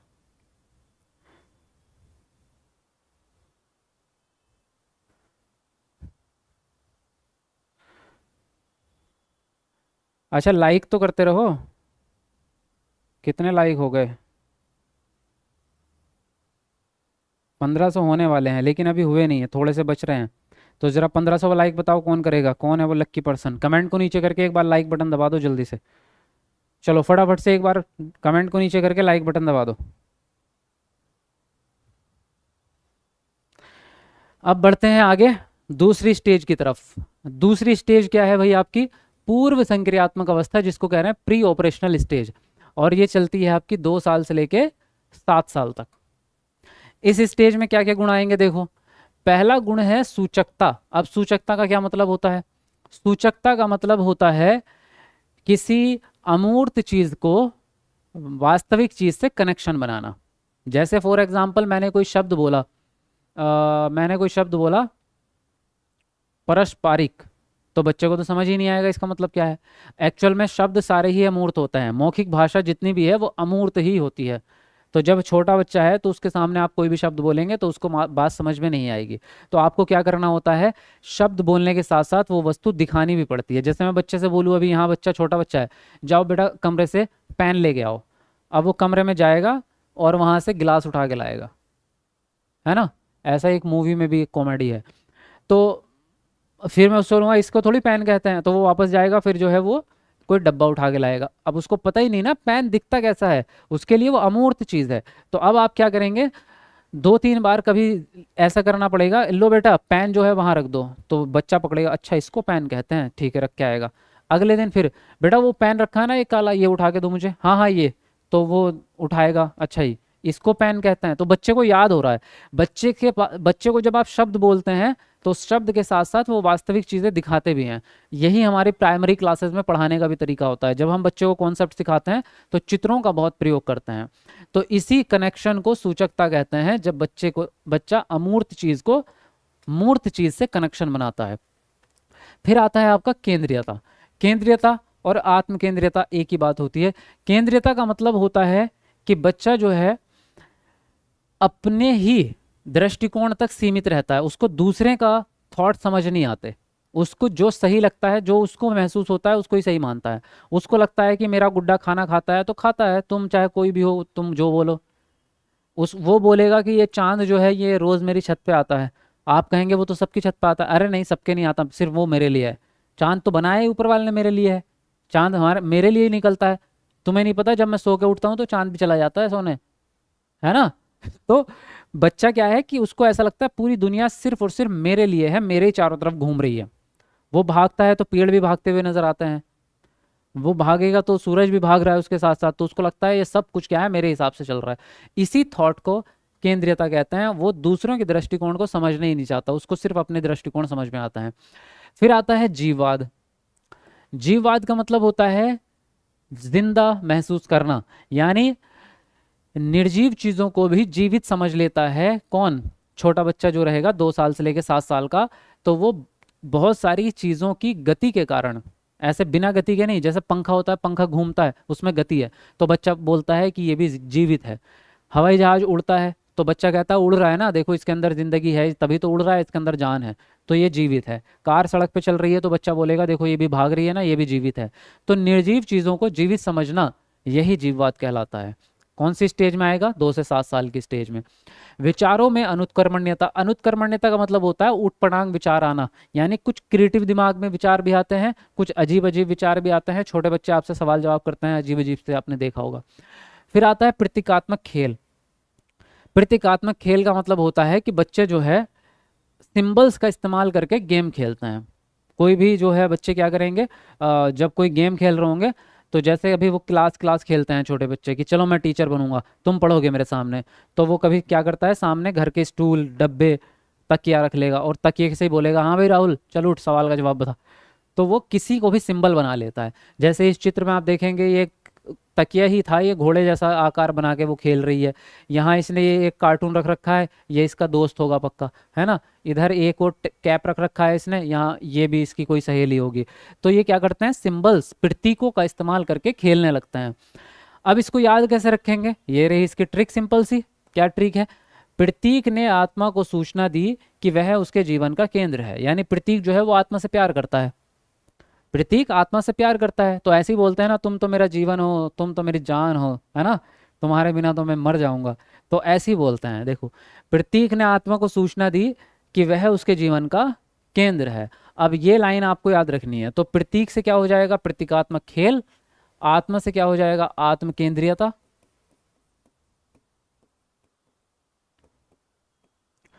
और सूचना से क्या हो जाएगा, सूचकता। जीवन से क्या हो जाएगा, जीववाद। और केंद्र से क्या हो जाएगा, केंद्रीयता। विचारों वाली लाइन मैंने रखी नहीं है। अनुत्कर्मण्यता, इसको ऐसे याद रख लेना, एक शब्द तो याद ही रख लोगे चारों सिद्धांतों में। तो ये लाइन याद रखो, ये सारे आपको गुण याद हो जाएंगे। समझ में आया? कोई डाउट बोलो जल्दी से कमेंट में। किसी का कोई डाउट है इसमें? बोलो जल्दी।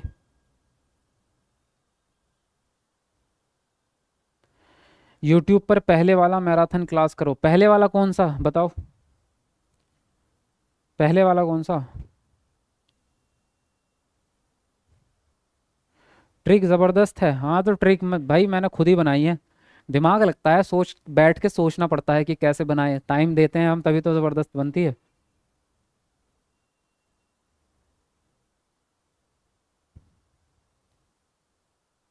हैंडीकैप्ड में कितने नंबर पर पास है जनरल वाले? इसमें देखो हैंडीकैप्ड वाला मसला होता ही नहीं है सीटेट में, सिर्फ जनरल है या ओबीसी एससी। इसमें जनरल का कोई सीन नहीं होता, अगर आप हैंडीकैप्ड है तब भी आपको 90 नंबर ही लाने पड़ेंगे।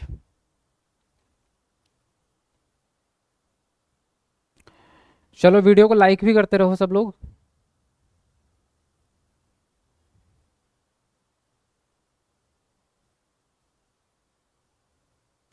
प्रतीक ने आत्मा को सूचित किया कि आत्मा सच में आ गई सामने। हाँ रानी जी, अब देख लो आत्मा आ गई तुम्हारे सामने तो क्या करोगे? आज पहली क्लास है क्या सीडीपी की? हाँ थ्योरी वाली तो पहली ही है, पहली क्लास है। आपकी क्लास में मस्त समझ में आता है साहिबा बेगम, बहुत बढ़िया।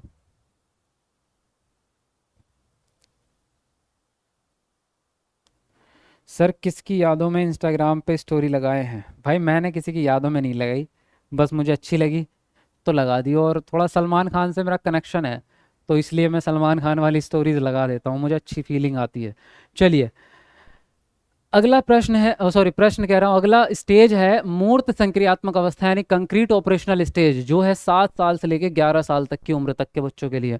इसके गुण क्या क्या है? नंबर 1 गुण है मूर्त चिंतन, यानी इसमें जो बच्चा है वो मूर्त चिंतन करने लग जाता है। चिंतन तो कर रहा है लेकिन केवल मूर्त चिंतन कर रहा है, अमूर्त नहीं कर रहा है। ये भी लिख लो कि अमूर्त नहीं करेगा, है ना, अमूर्त नहीं करेगा, केवल मूर्त। मूर्त का मतलब होता है ऐसी चीजें जो सामने प्रेजेंट हो, वास्तविक चीजें सामने रखी हुई चीज है उसके बारे में तो सोच लेगा, लेकिन ऐसी चीजों के बारे में नहीं सोच पाएगा जो यहाँ अवेलेबल नहीं है। अभी मैं उससे कहूँ कि देखो यहाँ पे जो 3 कलर के बॉक्स रखे हैं इनमें से मुझे ब्लू वाला दे दो तो वो दे देगा। या मैं उसे उसके सामने 4 रजिस्टर रखूँ और बोलूँ बड़ा वाला रजिस्टर कौन सा है इनमें से, तो बता देगा ये वाला रजिस्टर बड़ा है ना। और या सामने जो है मान लो 3 बच्चे खड़े हैं, 3 बहनें हैं फॉर एग्जाम्पल, मैं कहूँगा इनमें से सबसे बड़ी कौन सी है तो वो बता देगा हाँ ये वाली सबसे बड़ी है। लेकिन अगर बोल के पूछ लिया ना, अनुज अंजू जो है वो मंजू से बड़ी है और मंजू जो है वो संजू से छोटी है, तो बताओ सबसे बड़ी कौन है? अब आप ही कंफ्यूज हो गए होंगे, है ना। बताओ कौन है बड़ी सबसे? तो ऐसे सवाल का जवाब बच्चा नहीं दे पाएगा इस स्टेज में, क्योंकि अभी वो काल्पनिक चिंतन नहीं कर पा रहा है। सामने वाली चीज़ों का बता देगा पर वैसे नहीं बताएगा जो सामने नहीं है। तार्किकता बच्चों में आ जाती है, यानी किसी भी काम के किसी भी चीज़ के पीछे का रीज़न जानने की कोशिश करते हैं, तर्क करने लग जाते हैं, रीजनिंग करने लग जाते हैं। वर्गीकरण का गुण बच्चे में आ जाएगा, वर्गीकरण यानी छांटना। जैसे अगर आपने जैसे ये बॉक्स हैं बहुत सारे, इसमें आप बोलोगे कि ग्रीन वाले अलग कर दो, रेड वाले अलग कर दो, तो वो कर देगा आराम से। इसी को वर्गीकरण कहते हैं, छांट देना। जैसे फलों की एक टोकरी है, आप कहेंगे फल में से आम अलग कर दो और सेब अलग कर दो, तो बच्चा आराम से कर देगा क्योंकि उसको वर्गीकरण आता है। संरक्षण मैंने आपको बता ही दिया था, सबसे पहला कॉन्सेप्ट अवस्थाओं से भी पहले, कि किसी भी वस्तु के आकार और आकृति बदलने से मूल तत्व नहीं बदलता, तो इसको हम संरक्षण कहते हैं, है ना। जैसे कि फॉर एग्जाम्पल अगर हम बात करें तो हम ये वाला प्रश्न नहीं आता एक सीटेट में कि एक जो है गिलास चौड़ा है, एक लंबा और पतला है, तो अगर इस गिलास का पानी मैं इस वाले गिलास में डाल दूं तो क्या ये पानी बढ़ जाएगा? अगर बच्चा सेकंड स्टेज में होता तो वो कहेगा कि हाँ ये तो पानी ज़्यादा हो गया, चौड़े गिलास में आने के बाद तो पानी बढ़ गया, जबकि पानी बराबर ही है। दूसरी स्टेज में अगर बच्चा होता तो कहता कि हाँ पानी बढ़ गया, लेकिन अगर तीसरी स्टेज में बच्चा आ चुका है तो वो बोलेगा नहीं नहीं बढ़ा नहीं है, केवल उसका आकार बदला है, बस वो गिलास चौड़ा ही है, बाकी बदला कुछ नहीं है। उसको ये बात पता रहेगी क्योंकि इसमें संरक्षण का गुण आ चुका है बच्चे में। पलटावी गुण भी कहीं ना कहीं इससे रिलेटेड होता है थोड़ा सा, तो इस कॉन्सेप्ट में पलटावी गुण और संरक्षण दोनों कॉन्सेप्ट लगते हैं इस वाले में। अब बात आती है पलटावी गुण की। अगला जो गुण है वो है पलटावी गुण। पलटावी गुण का मतलब होता है रिवर्स हो जाना, जहां से आपने काम शुरू किया था वापस वहीं आ जाना। जैसे फॉर एग्जांपल मैंने बोला अगर आप 2 को 8 से गुणा करेंगे तो क्या आएगा 16, लेकिन मुझे वापस से 2 लाना हो तो क्या करना पड़ेगा? अगर आपको वापस से 2 लाना है तो 8 को 16 से भाग देना पड़ेगा। अरे 16 को 8 से भाग दे दो, वापस से 2 आ जाएगा। यानी जहां से आपने कहानी शुरू करी वहां ही वापस आ जाना, उसको कहते हैं पलटावी गुण। अब इसको रियल लाइफ में समझते हैं, ये आपको कैलकुलेशन हार्ड लग रही होगी। रियल लाइफ में ये है कि कई बार आपने देखा होगा, बचपन में ये चीज़ फील की होगी, हम पेड़ पे चढ़ते थे अमरूद तोड़ने, आम तोड़ने, या जामुन के पेड़ पे जामुन तोड़ने चढ़ जाते थे। आप सब ने किया है ये काम बचपन में। पेड़ पे चढ़ तो जाते थे, उतर नहीं पाते थे। आपके साथ हुआ, मेरे साथ तो हुआ है भाई। आपके साथ हुआ है किसी के? पेड़ पे चढ़ जाते थे, उतरते टाइम जो है जान निकलती थी, अब तो गए, अब तो गियो भाई। तो मेरे साथ हुआ है, एक दो ही बार हुआ है, सिर्फ 1 या 2 बार, पर उतरे हैं। लेकिन भाई मैं आधे आधे घंटे बैठा रहा ऊपर कि पता नहीं क्या होगा। मतलब वहाँ चढ़ना आसान होता है ना, ऐसे पकड़ के कुछ ऐसे जो है शाखाएं होती हैं पेड़ में जो बड़ी सीधे सीधी होती हैं, तो आदमी ऐसे सरक सरक के चढ़ तो जाता है। उल्टे सरकने में बड़ी आफत आती है क्योंकि दिख नहीं रहा ना कहाँ जाएंगे पीछे से। तो आप पेड़ पे चढ़ गए हैं और वापस उतर नहीं पा रहे हैं, मतलब पलटावी गुण नहीं है आपके अंदर। और अगर चढ़ भी जा रहे हैं और वापस भी उतर रहे हैं तो पलटावी गुण है। हुआ है? हुआ है, बहुत लोगों के साथ हुआ है। चलो, अब ये पलटावी गुण तो आपको समझ में आ गया। इसी को प्रतिवर्तीय वर्तीय भी इसी को कहते हैं। क्रमबद्धता कहते हैं किसी चीज को लाइन से लगाना, क्रमबद्ध। जैसे मैंने आपको पेंसिल दी बहुत सारी और मैं बोलूँ छोटी पेंसिल से लेके बड़ी पेंसिल की तरफ क्रम से लगा दो, सबसे पहले सबसे छोटी, फिर उससे बड़ी, फिर उससे बड़ी, फिर उससे बड़ी, तो आपने क्रम से लगा दिया। या बच्चों से बोला कि चलो लाइन से खड़े हो जाओ, तो लाइन से खड़ा होना भी क्रम ही है ना, क्रमबद्धता। या कोई गिनती होती है जैसे कि इन गिनती को अवरोही क्रम में लगा दो, है ना। मैंने बहुत सारे नंबर दे दिए रैंडमली, तो 5, 8, 11, 23, 24, 48, तो उसने क्रम से लगा दी, क्रमबद्धता उसी को कहेंगे। गणितीय संक्रियाएं बच्चों को आ जाती हैं, गुणा, भाग, जोड़ना, घटाना, बेसिक कैलकुलेशंस बच्चा करने लगता है। बहुत गणित का महारथी नहीं बनेगा, बेसिक कैलकुलेशंस बच्चे को आ जाती है। अब इसको याद कैसे रखेंगे भाई इतने सारे गुण को? ये रही आपके सामने ट्रिक। रक्षा पलटी और तर्क दिया कि सी वर्ग के गणित के छात्रों को क्रमबद्धता का मूर्त चिंतन करवाओ। क्या मतलब है भाई? रक्षा जो है वो प्रिंसिपल है। कौन है? प्रिंसिपल है। और प्रिंसिपल जो है वो एक क्लास में जाती है, गणित की क्लास में, और वहाँ जाके बच्चों का टेस्ट लेती है और फिर देखती है कि कुछ बच्चे ऐसे हैं जिनको भाई कॉन्सेप्ट क्लियर नहीं हो रहा। फिर अचानक में क्लास टीचर आ जाती है। तो क्लास टीचर आ गई क्लास में, प्रिंसिपल वापस जा रही है बाहर, लेकिन फिर वापस आई प्रिंसिपल और टीचर को कहने लगी कि टीचर जी आपके बच्चों को ना क्रमबद्धता नहीं आती ना, ठीक से पढ़ा लो, है ना। तो यही है, रक्षा वापस पलटी, रक्षा प्रिंसिपल है, पलटी और तर्क दिया कि सी वर्ग के गणित के छात्रों को क्रमबद्धता का मूर्त चिंतन करवाओ, क्योंकि इनको आया नहीं अभी तक। तो देखो, रक्षा से हम बनाएंगे रक्षण और रक्षण से हो जाएगा संरक्षण, ठीक है। पलटी से हो जाएगा पलटावी गुण, तर्क से हो जाएगा तार्किक चिंतन, और सी से हो जाएगा कि तीसरी स्टेज है, थर्ड स्टेज चल रही है जीन प्याजे की, वर्ग से हो जाएगा वर्गीकरण, गणित से हो जाएगा गणितीय संक्रियाएं बच्चे को आ जाएंगी,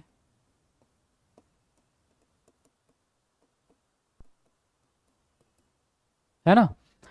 क्रमबद्धता तो अपने आप में पूरा का पूरा ही वर्ड आ गया, मूर्त चिंतन भी अपने आप में पूरा ही वर्ड आ गया। तो ये लाइन याद करो और सारे के सारे गुण आपको तीसरे स्टेज के 1 मिनट में याद हो जाएंगे। चलो पढ़ लो इसको एक बार और।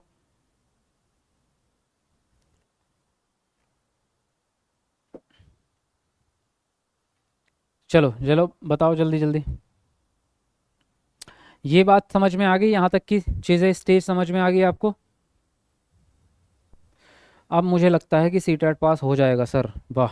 अब लगा ना आपको? कोई बात नहीं, अभी तो 3 ही दिन हुए हैं, मैंने तो 15 दिन बोले थे कि 15 दिन में आपके अंदर फेल वाला डर खत्म, पास होने तक पहुंच जाएंगे आप। हिंदी पेडागोजी की क्लास कब होगी है सर?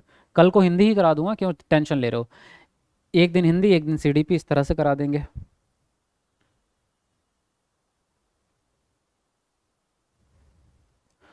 आपस में बातें हो रही हैं कमेंट में, अपने सर खाएंगे। जो आपस में बातें कर रहे हैं वो अपने सर खाएंगे। भाई एग्ज़ाम तो तुम्हारा है, मेरा थोड़ी है। मेरा काम तो सिर्फ पढ़ाना है। बाकी आप सीरियसली नहीं नहीं लोगे तो फेल होगे, फिर तुम अपने सर झेलोगे। मेरा काम तो सिर्फ पढ़ाने का, तो पढ़ लो, मौका मिल रहा है, वरना तो हर किसी को नहीं मिलता, है ना। चलो बढ़ेंगे आगे। अगला प्रश्न क्या है? सॉरी, प्रश्न कह रहा हूँ, अगली स्टेज है आपकी चौथी स्टेज, औपचारिक संक्रियात्मक अवस्था, फॉर्मल ऑपरेशनल स्टेज। इसी को हम क्या कहते हैं? अमूर्त संक्रियात्मक अवस्था भी कहते हैं, है ना। 11 साल से ऊपर रहेगी ये। इसमें गुण क्या क्या आएंगे कि अमूर्त चिंतन बच्चे के अंदर आ जाएगा। अब बच्चा काल्पनिक चिंतन कर सकता है। अब आप उससे शब्दों में भी सवाल करेंगे तो भी जवाब दे देगा। आप उससे बोल के कोई भी सवाल पूछ लो कि 18 को हमने 2 से भाग किया, फिर 6 से गुणा कर दी, फिर जो है उसको 2 से फिर भाग किया, और फिर जो है उसको उसमें 13 जोड़ दिया, बताओ क्या आंसर आएगा? तो बच्चा बता देगा। अब बता देगा, क्योंकि अब बच्चा कल्पना कर सकता है, दिमाग में ही कैलकुलेशंस कर लेता है। यानी कथनात्मक चिंतन बच्चा कर लेता है। आ गया देखो यहाँ पे, कथनात्मक चिंतन बच्चा कर लेता है। बच्चा काल्पनिक चिंतन भी करने लगा है, बच्चे में परिपक्वता आ गई है, दिमागी परिपक्वता। इसके अलावा बच्चा जो है निगमनात्मक चिंतन भी करने लगता है। निगमनात्मक चिंतन का मतलब होता है नियम वाला। नियम होते हैं ना, रूल्स होते हैं, फॉर्मूलाज होते हैं गणित में, ए प्लस बी का होल स्क्वायर, ए प्लस बी का क्यूब कितना होगा बताओ, तो वही सब याद कर लेता है। इसकी ट्रिक सिंपल सी है, कल्पना परिपक्व हो गई है और निगमनात्मक रूप से अमूर्त चिंतन करती है। कल्पना बड़ी हो गई अब, है ना, तो वो निगमनात्मक रूप से चिंतन करने लगी। कल्पना से काल्पनिक चिंतन, परिपक्व से परिपक्वता, और निगमनात्मक से निगमनात्मक चिंतन, अमूर्त से अमूर्त चिंतन। तो यहाँ से आपको सारी याद हो जाएंगी स्टेजेस। अब बोलो, चारों स्टेज आपकी खत्म हो गई हैं, पूरा सिद्धांत ही खत्म हो गया है। अब हम इसके क्वेश्चन सॉल्व करेंगे। तो पहले क्वेश्चन सॉल्व करने से पहले मुझे बताओ, इसके बीच में कोई डाउट तो नहीं बचा? जल्दी बोलो कमेंट करके कि यहाँ तक की चीज़ें आपको क्लियर हो गई है या नहीं हुई है। कोई डाउट तो नहीं बच रहा है? हाँ, और ये बताओ कैसा लगा मेरा टीचिंग स्टाइल, पढ़ाने का तरीका समझ में आ रहा है? कॉन्सेप्ट सही हो रहे हैं? टीचिंग कैसी लगी बताओ, क्लास कैसी लग रही है बताओ, क्लास कैसी लगी? और उससे पहले 1700 लाइक में हमारा लास्ट एक लाइक बचा है, तो कौन है वो लक्की पर्सन जो 1700 वाला लाइक पूरा करेगा? जल्दी कमेंट को नीचे करके एक बार लाइक बटन दबाएंगे। ईमानदारी से देखो, अगर क्लास मस्त लग रही है, मेरी मेहनत लग रही है, तो एक बार लाइक ज़रूर करेंगे ईमानदारी से, और डेली करेंगे। मैं फर्स्ट क्लास देख रही हूँ सर, टाइम बता दीजिए। टाइम जो रहता है शाम 7 बजे रहता है। शाम को 7 बजे डेली लाइव क्लास स्टार्ट होती है, ठीक है।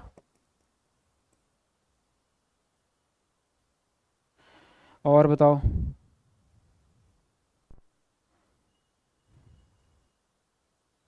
बहुत अच्छा, एक्सीलेंट टीचिंग, वेरी नाइस।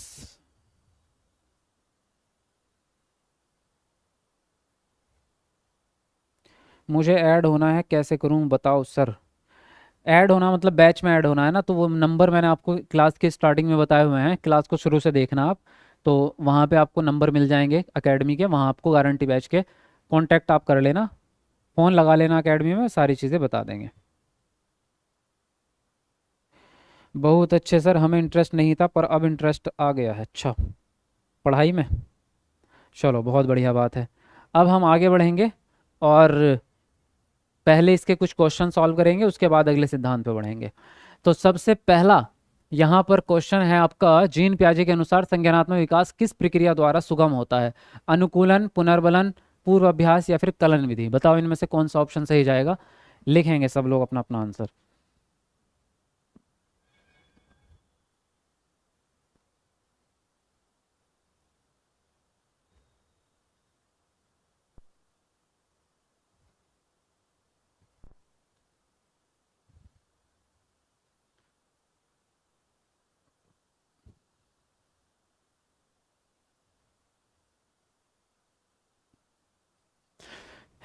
लेकिन चैनल को सब्सक्राइब ज़रूर करना भाई सब लोग, तभी आने वाली क्लासेस का फ़ायदा मिलेगा आपको, है ना। देखो जीन पियाजे के अनुसार संज्ञानात्मक विकास किस प्रक्रिया द्वारा सुगम होता है, तो आप सबने अभी अभी पढ़ा है कि जीन पियाजे के सिद्धांत में इनमें से कौन सी चीज आती है, अनुकूलन, है ना। अब अनुकूलन के अंदर दो चीजें और हैं, अनुकूलन के अंदर दो प्रक्रियाएं और हैं, बताओ वो दो प्रक्रियाएं कौन कौन सी हैं। कमेंट करके बताओ, अभी ताज़ा ताज़ा पढ़ा है, दिमाग में तो होगा, है ना।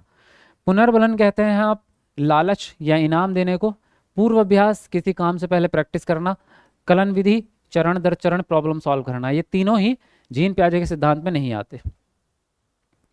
अगला प्रश्न क्या है आपका, जीन पियाजे संज्ञानात्मक विकास के सिद्धांत के अनुसार किस अवस्था में अधिकांश बच्चे संक्रियाओं पर क्रियाएं करने लगते हैं और उनमें परिकल्पनात्मक निगमनात्मक सोच विकसित हो जाती है। पहला ऑप्शन है संवेदीगामक, दूसरा पूर्व संक्रियात्मक, तीसरा है मूर्त संक्रियात्मक, चौथा ऑप्शन है औपचारिक संक्रियात्मक। बताओ इनमें से कौन सा ऑप्शन सही जाएगा, तुरंत सब लोग लिखेंगे आंसर। हाँ बताया आपने, अकमेंडेशन और एसिमिलेशन, समायोजन और समावेशन, बिल्कुल सही जवाब आपका, बहुत बढ़िया। आपका क्लास हमें अच्छा लगा, आपके पढ़ाने का तरीका सबसे अच्छा है जी, थैंक यू वेरी मच, बहुत बढ़िया। चलिए फटाफट लिखिए अपना अपना आंसर।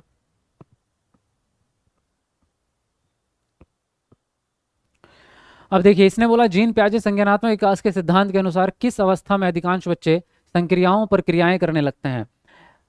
संक्रियाओं पर क्रियाएं करना जाहिर है अमूर्त चिंतन ही होगा, क्योंकि कैलकुलेशन के ऊपर ही कैलकुलेशन कर रहे हैं, यानी कोई चीज़ सामने अवेलेबल ही नहीं है। उसके आगे इन्होंने ये भी लिख दिया है कि परिकल्पना बच्चा कर पा रहा है, निगमन कर पा रहा है, तो जाहिर है परिकल्पना कहाँ आएगी, फोर्थ स्टेज में आएगी जीन पियाजे के सिद्धांत में, जिसको कहेंगे औपचारिक संक्रियात्मक अवस्था। किस किस का सही गया है, सबका सही गया कि किसी का गलत भी हुआ। चलो डी ऑप्शन राइट होता है। अगला प्रश्न क्या कह रहा है, प्रतीकों के निर्माण और उपयोग करने की क्षमता खालिस्तान की एक प्रमुख उपलब्धि है। क्या आएगा खालिस्तान में, संवेदी पेशी अवस्था, पूर्व संक्रियात्मक अवस्था, तीसरा है मूर्त संक्रियात्मक अवस्था और चौथा ऑप्शन है अमूर्त संक्रियात्मक अवस्था। चलिए बताइए कौन कौन सा ऑप्शन यहाँ पर सही जाएंगे, जल्दी लिखेंगे अपना अपना आंसर।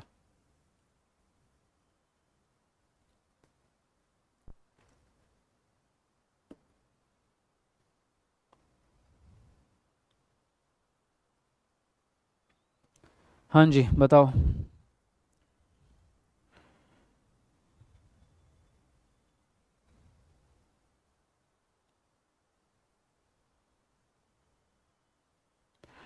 गारंटी बैच में फीस से ज़्यादा प्राइज मिलते हैं पास करने वालों को, रियलिटी है। अभी जब सेमिनार में सब लोग आए थे तो सबको ही इनाम मिला है, और इतने बड़े बड़े इनाम मिले हैं। बैच तो मान लो 6,000 का बैच है, ऑफर के बाद उन्होंने 4,000 में 4.5 में लिया होगा, एंड टाइम पे आके शायद किसी ने 4,000 से 3,800 में ले लिया होगा, बाकी 4,000 4500 तो नॉर्मल बैच की फ़ीस रहती है। इतने में आप लोगों ने बैच लिया था सबने, और इनाम जो मिले हैं उनको वो मिले हैं 10,000, 20,000, 25,000, मतलब 10,000 तो शायद किसी का होगा, वरना तो इससे ऊपर के इनाम सबको मिले हैं, 20, 22, 25,000 रुपये के इनाम सबको मिले हैं। तो जाहिर है मिलते ही हैं, आपको भी मिलेंगे अगर आप मेहनत करेंगे, आप पास होएंगे, सेमिनार में आएंगे तो आपको भी गिफ्ट मिलेंगे। और बुलेट ली है, मिली है भाई, 2.5 लाख की बुलेट होती है, तो 2.5 लाख ले गए वो 4,000 रुपये लगा के, सोचो, है ना। और इस बार तो आईफोन जिन लोगों को मिला है, आईफोन भी 60-70 हज़ार रुपये का था, तो 4,000 रुपये की फ़ीस लगा के आप 60-70 हज़ार रुपये का इनाम ले जा रहे हैं। उसके अलावा पास हो गए, आपकी नौकरी बच गई, और जो फ्रेशर्स लोग हैं उनको नौकरी का मौका मिल गया। इससे बड़ी बात और जीवन में क्या चाहिए आप लोगों को। प्रतीकों का निर्माण, अब जाहिर है देखो प्रतीकों का निर्माण यानी प्रतीकात्मक खेल, है ना। और प्रतीकात्मक खेल कौन से स्टेज में आते हैं, दूसरे स्टेज में आते हैं, जिसका नाम है पूर्व संक्रियात्मक अवस्था। अब बताओ पूर्व संक्रियात्मक अवस्था की एज क्या थी, याद है या भूल गए जल्दी सी, बताओ एज क्या थी पूर्व संक्रियात्मक अवस्था की, जल्दी बताओ। अगले प्रश्न पे आते हैं। आई वॉन्ट ए बुलेट, किसको चाहिए बुलेट। इस बार बुलेट से ऊपर भी इनाम है, कार है इस बार गिफ्ट में। गिफ्ट की कीमत नहीं बताए, नहीं गिफ्ट की कीमत क्यों बताएंगे हम, गिफ्ट की कोई कीमत बताई जाती है, वो तो आपको जो भी मिलेगा ले जाना। पर होते हैं इतना तो अंदाज़ा आप भी लगा सकते हैं, 2 से 7 साल, मतलब याद रख रहे हो चीज़ों को, वेरी नाइस, बहुत बढ़िया। चलो पियाजे के सिद्धांत के अनुसार कौन सी प्रक्रिया है जो एक शिशु की क्रिया का वर्णन करती है जिसमें वह गोलाकार वस्तुओं की जगह समकोण वस्तुओं तक पहुंचने के लिए अपने हाथ के पकड़ने के तरीके को बदलती है? समायोजन, अनुबंधन, अंतर्विषयकता या फिर स्कीमा? बताओ कौन सा ऑप्शन सही जाएगा, लिखो जल्दी से।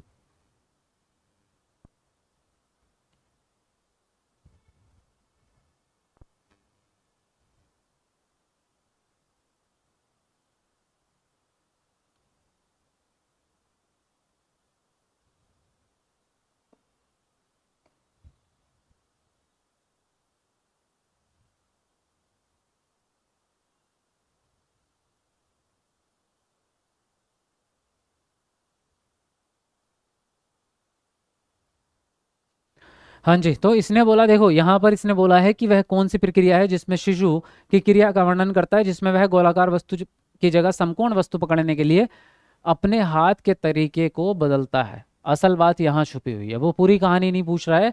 उसके कहने का मतलब ये है कि उसने अपने काम में बदलाव किया है। जब उसने एक काम के बाद दूसरी चीज पकड़नी है, यानी दूसरा काम करना है, तो उसको पुराने वाले तरीके में बदलाव करना पड़ा। और जाहिर है जब बदलाव होता है तो उसको हम क्या कहते हैं? समायोजन कहते हैं, है ना। और जब बदलाव नहीं होता तो समावेशन कहते हैं। ठीक। अनुबंध जो होता है, अनुबंधन तो व्यवहारवाद से रिलेटेड है, बाहरी प्रेरणा द्वारा दिया जाता है। अंतर्विषयकता जीन प्याजे से रिलेटेड है नहीं, मतलब इसका ये होता है कि जब मल्टीपल सब्जेक्ट आपस में जुड़ते हैं। स्कीमा एक विचार है सिर्फ, तो यहाँ पर जो है पहला ऑप्शन सही जाएगा। अगला प्रश्न देखिए क्या कहता है। प्याजे के अनुसार जन्म के बाद संज्ञानात्मक विकास की अवस्थाओं का सही क्रम कौन सा है? यहाँ जो चार ऑप्शन है, इनमें हर एक ऑप्शन में चारों अवस्थाओं के गुण दिए गए हैं। देखो, एक, दो, तीन, चार, एक, दो, तीन, चार, यानी चारों अवस्थाओं के गुण दिए गए हैं। आपको बताना यह है कि क्रम में कौन सा लिखा है। पहले पहली अवस्था का गुण, फिर दूसरी अवस्था का गुण, फिर तीसरी अवस्था का, फिर चौथी अवस्था का। तो सही क्रम छांटना है आपको, ये बताओ। चलो जल्दी से फटाफट लिखो।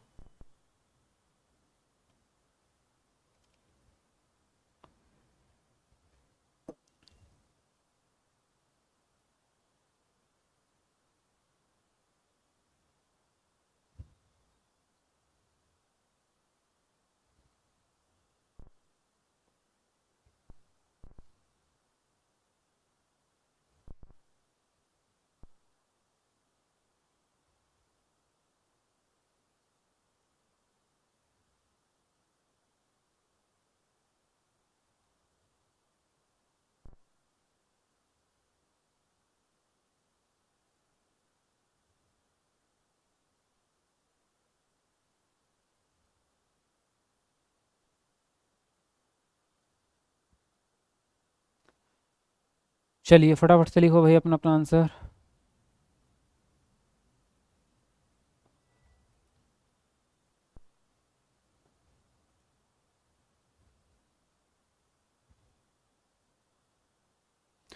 हाँ जी, तो इसने बोला क्या है कि सही क्रम बताओ। अब पहली अवस्था में देखते हैं, संवेदी अनुभव पहली अवस्था का गुण है, ठीक है जी। प्रतिवर्तनीयता तीसरी अवस्था का गुण है, तो पहले के बाद तीसरा आ ही नहीं सकता, तो ये गलत हो जाएगा। दूसरे ऑप्शन में देखते हैं, संवेदी अनुभव पहली अवस्था का गुण है, प्रतीकात्मक खेल दूसरी अवस्था का गुण होता है, प्रतिवर्तनीयता तीसरी अवस्था का गुण होता है, परिकल्पना करना चौथी अवस्था का गुण होता है। ये सही है, इसमें एकदम सही क्रम दिया गया है। प्रतीकात्मक खेल दूसरी अवस्था का गुण है, तो दूसरी से तो स्टार्ट होगा नहीं। प्रतिवर्तनीयता तीसरी अवस्था का गुण है, तीसरे से स्टार्ट नहीं होगा। तो यहाँ सेकंड ऑप्शन आपका बिल्कुल करेक्ट है। आगे बढ़ते हैं। जीन प्याजे के अनुसार अर्थपूर्ण संज्ञानात्मक विकास के लिए एक बच्ची, पहला ऑप्शन है को द्वितीय स्तर के अनुबंध करने चाहिए। दूसरा ऑप्शन है बच्ची को हर कार्य के लिए पुरस्कार मिलना चाहिए। तीसरा ऑप्शन है बच्ची को सक्रिय अन्वेषण के मौके मुहैया कराने चाहिए। और डी ऑप्शन है बच्ची को बारंबार वेधन व अभ्यास करने के लिए मौके कार्य देने चाहिए। तो बताओ कौन सा ऑप्शन इनमें से सही जा रहा है, लिखो अपना अपना आंसर। चलिए लिखिए जल्दी से।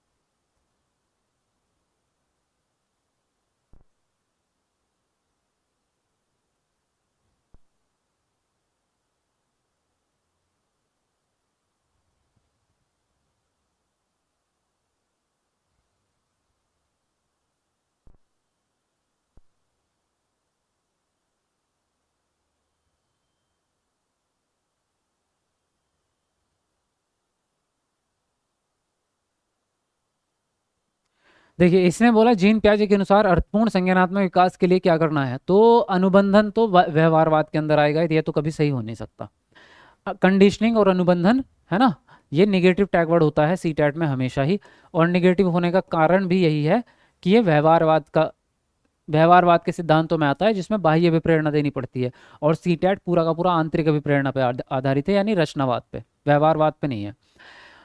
पुरस्कार देना भी बाह्य अभिप्रेरणा है, क्योंकि पुरस्कार से भी लालच पैदा होता है, तो ये भी गलत हो जाएगा।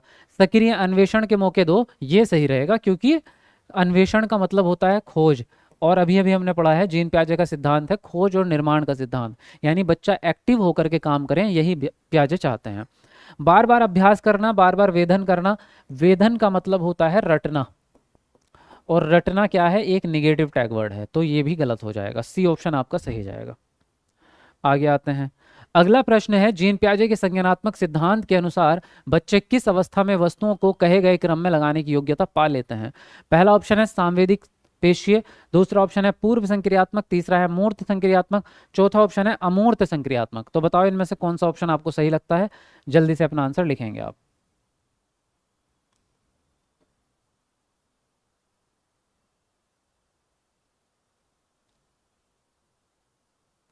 गणित की क्लास कब होगी सर? गणित की क्लास भी करेंगे जल्दी ही, मैंने बोला तो था आपसे कि एक हफ्ते में, अब 2 दिन हो गए हैं, 5 दिन के अंदर अंदर आपकी गणित की क्लास जरूर करवाऊंगा। चलो जल्दी लिखो अपना अपना आंसर।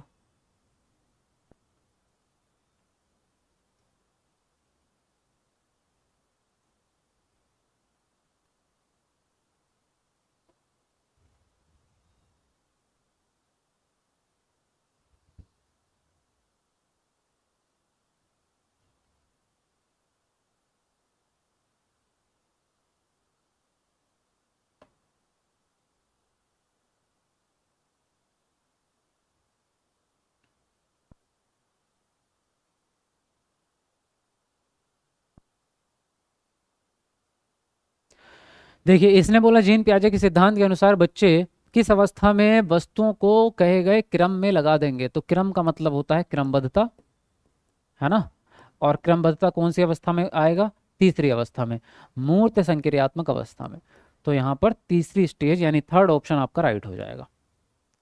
अगला प्रश्न क्या कह रहा है आपसे, जीन पियाजे के संज्ञानात्मक विकास की एक प्रमुख आलोचना है कि, कौन सी आलोचना है भाई? पहला ऑप्शन है उन्होंने बच्चों को सक्रियकर्ताओं के रूप में नहीं देखा, दूसरा ऑप्शन है उन्होंने अधिगम में भाषा की बहुत महत्वपूर्णता प्रस्तावित की, तीसरा ऑप्शन है उन्होंने समाज और संस्कृति के प्रभाव को नहीं रखा, ध्यान में नहीं रखा, और डी ऑप्शन है उन्होंने इनाम व सजा के प्रयोग को बहुत ज़्यादा प्रमुखता दी। तो बताइए इनमें से कौन सा ऑप्शन आपका सही जाएगा। चलिए लिखिए अपना अपना आंसर फटाफट से।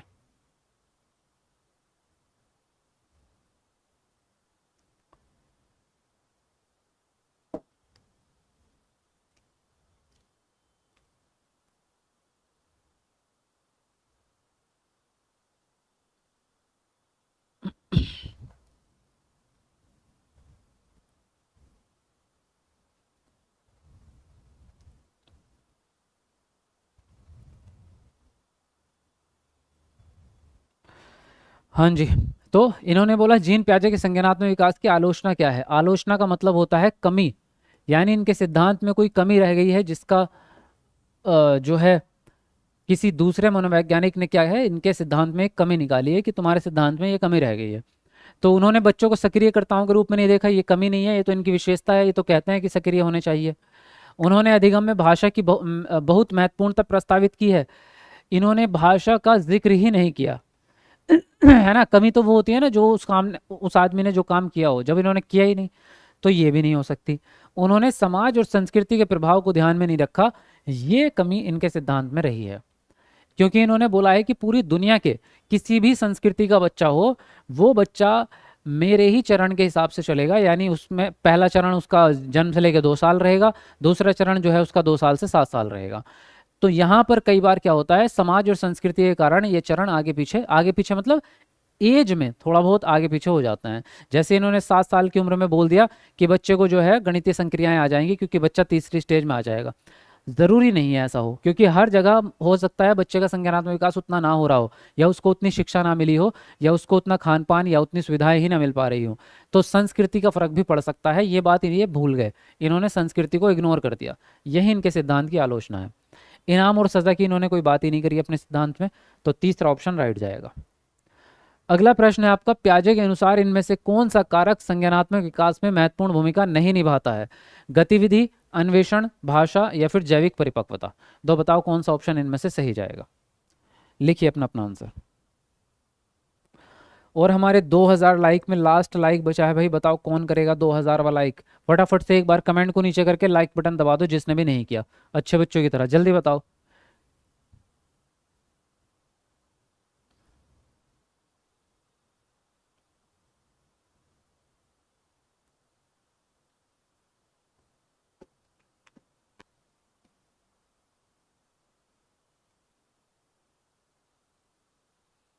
हम्म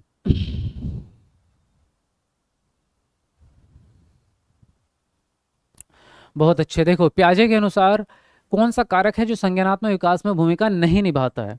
तो गतिविधि तो पॉजिटिव है, क्योंकि एक्टिविटीज की तो बात ही कर रहे हैं, ये कि बच्चा करके सीखेगा काम को, है ना, एक्टिविटीज करवा रहे हैं। अन्वेषण यानी खोज, ये भी पॉजिटिव है कि बच्चा खोज करे। जैविक परिपक्वता का मतलब है उम्र के साथ, जैविक यानी उम्र, तो उम्र के साथ ही परिपक्वता आती है, जैसे जैसे बच्चा बड़ा होता है वैसे वैसे उसका संज्ञानात्मक विकास बढ़ता जाता है, तो ये भी पॉजिटिव हो गया। भाषा को महत्वता इन्होंने नहीं दी है, भाषा का जिक्र इन्होंने कहीं भी नहीं किया, और ना ही इन्होंने बोला है कि संज्ञानात्मक विकास में भाषा की जरूरत पड़ रही है ना। भाषा एक नॉर्मल चीज़ है इनके लिए, लेकिन भाषा को महत्ता कौन देते हैं? वाइगोत्स्की देते हैं। वाइगोत्स्की का कहना होता है कि हमें भाषा चाहिए, यानी भाषा बहुत इंपॉर्टेंट है, तो यहाँ सी ऑप्शन राइट जाएगा। अगला प्रश्न क्या है? एक विद्यार्थी शाब्दिक कथन के तर्क को बिना वास्तविक परिस्थिति के से संबंधित किए विवेचित कर लेता है। पियाजे के अनुसार विद्यार्थी संज्ञानात्मक विकास की किस अवस्था में है? पहला ऑप्शन है औपचारिक संक्रियात्मक अवस्था, दूसरा है पूर्व संक्रियात्मक अवस्था, तीसरा है मूर्त संक्रियात्मक अवस्था, और चौथा ऑप्शन है संवेदी गामक अवस्था। तो बताओ इनमें से कौन सा ऑप्शन सही जाएगा आपका। चलिए लिखते रहिए अपना अपना आंसर।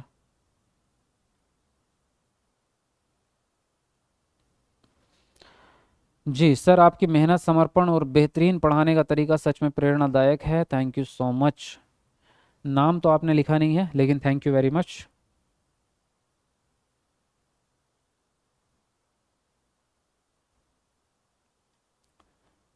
चलो जल्दी जल्दी लिखते रहो अपना अपना आंसर।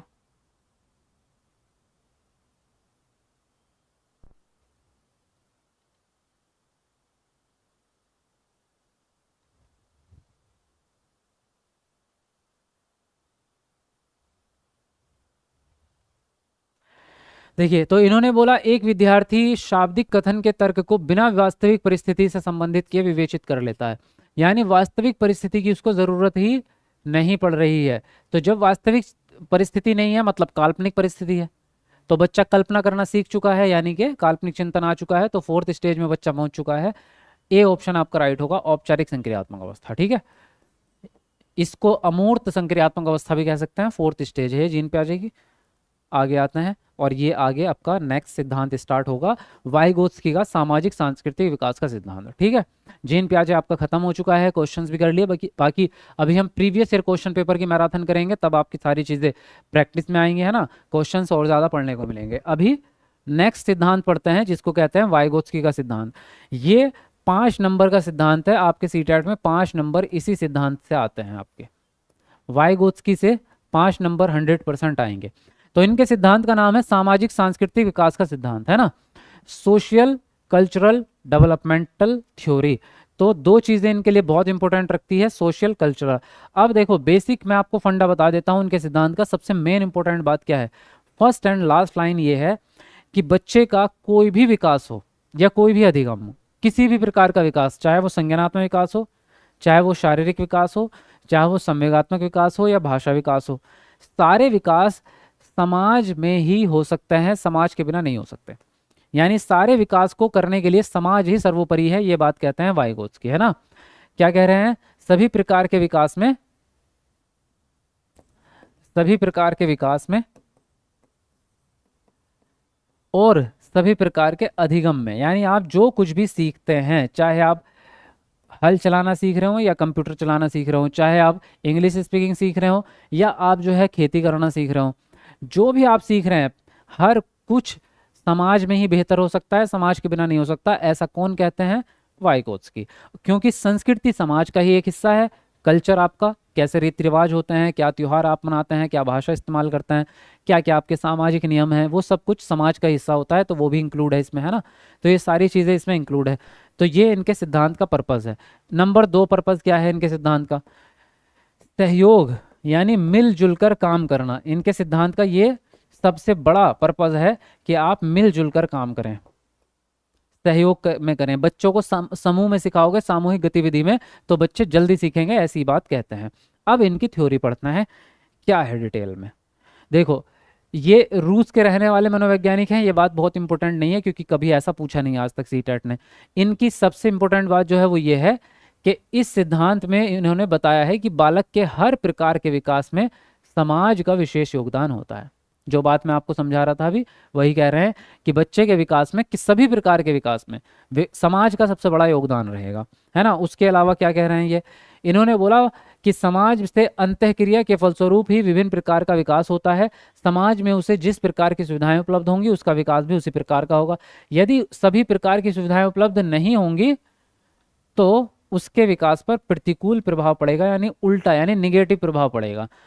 समाज में जैसी चीज़ें होंगी वैसा ही विकास होगा, इनका ये कहना है। समाज में अच्छी अच्छी सुविधाएं मिलेंगी तो बच्चे का विकास अच्छा चलेगा, समाज में पूरी सुविधाएं अच्छे से नहीं मिलेंगी तो विकास अच्छे से नहीं होगा, ये इनका कहना है ना। और क्या कहना है इनका?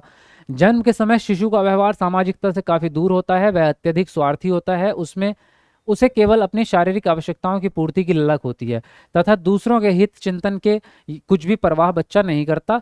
इस आयु में गुड्डे गुड़िया, खिलौने, मूर्ति आदि निर्जीव पदार्थों और पशु पक्षी, मनुष्य आदि सजीव पदार्थों में अंतर नहीं समझ पाता बच्चा।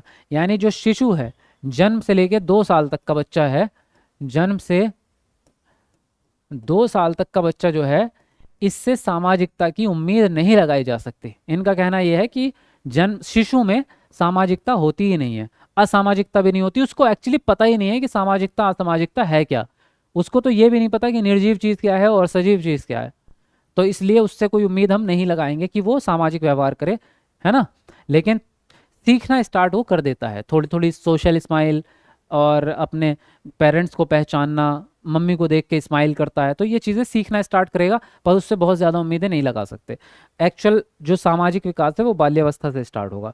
शिशु के सामाजिक दायरा बहुत ही सीमित होता है, अतः सामाजिक विकास के दृष्टिकोण से उससे कोई उम्मीद नहीं लगाई जा सकती, है ना।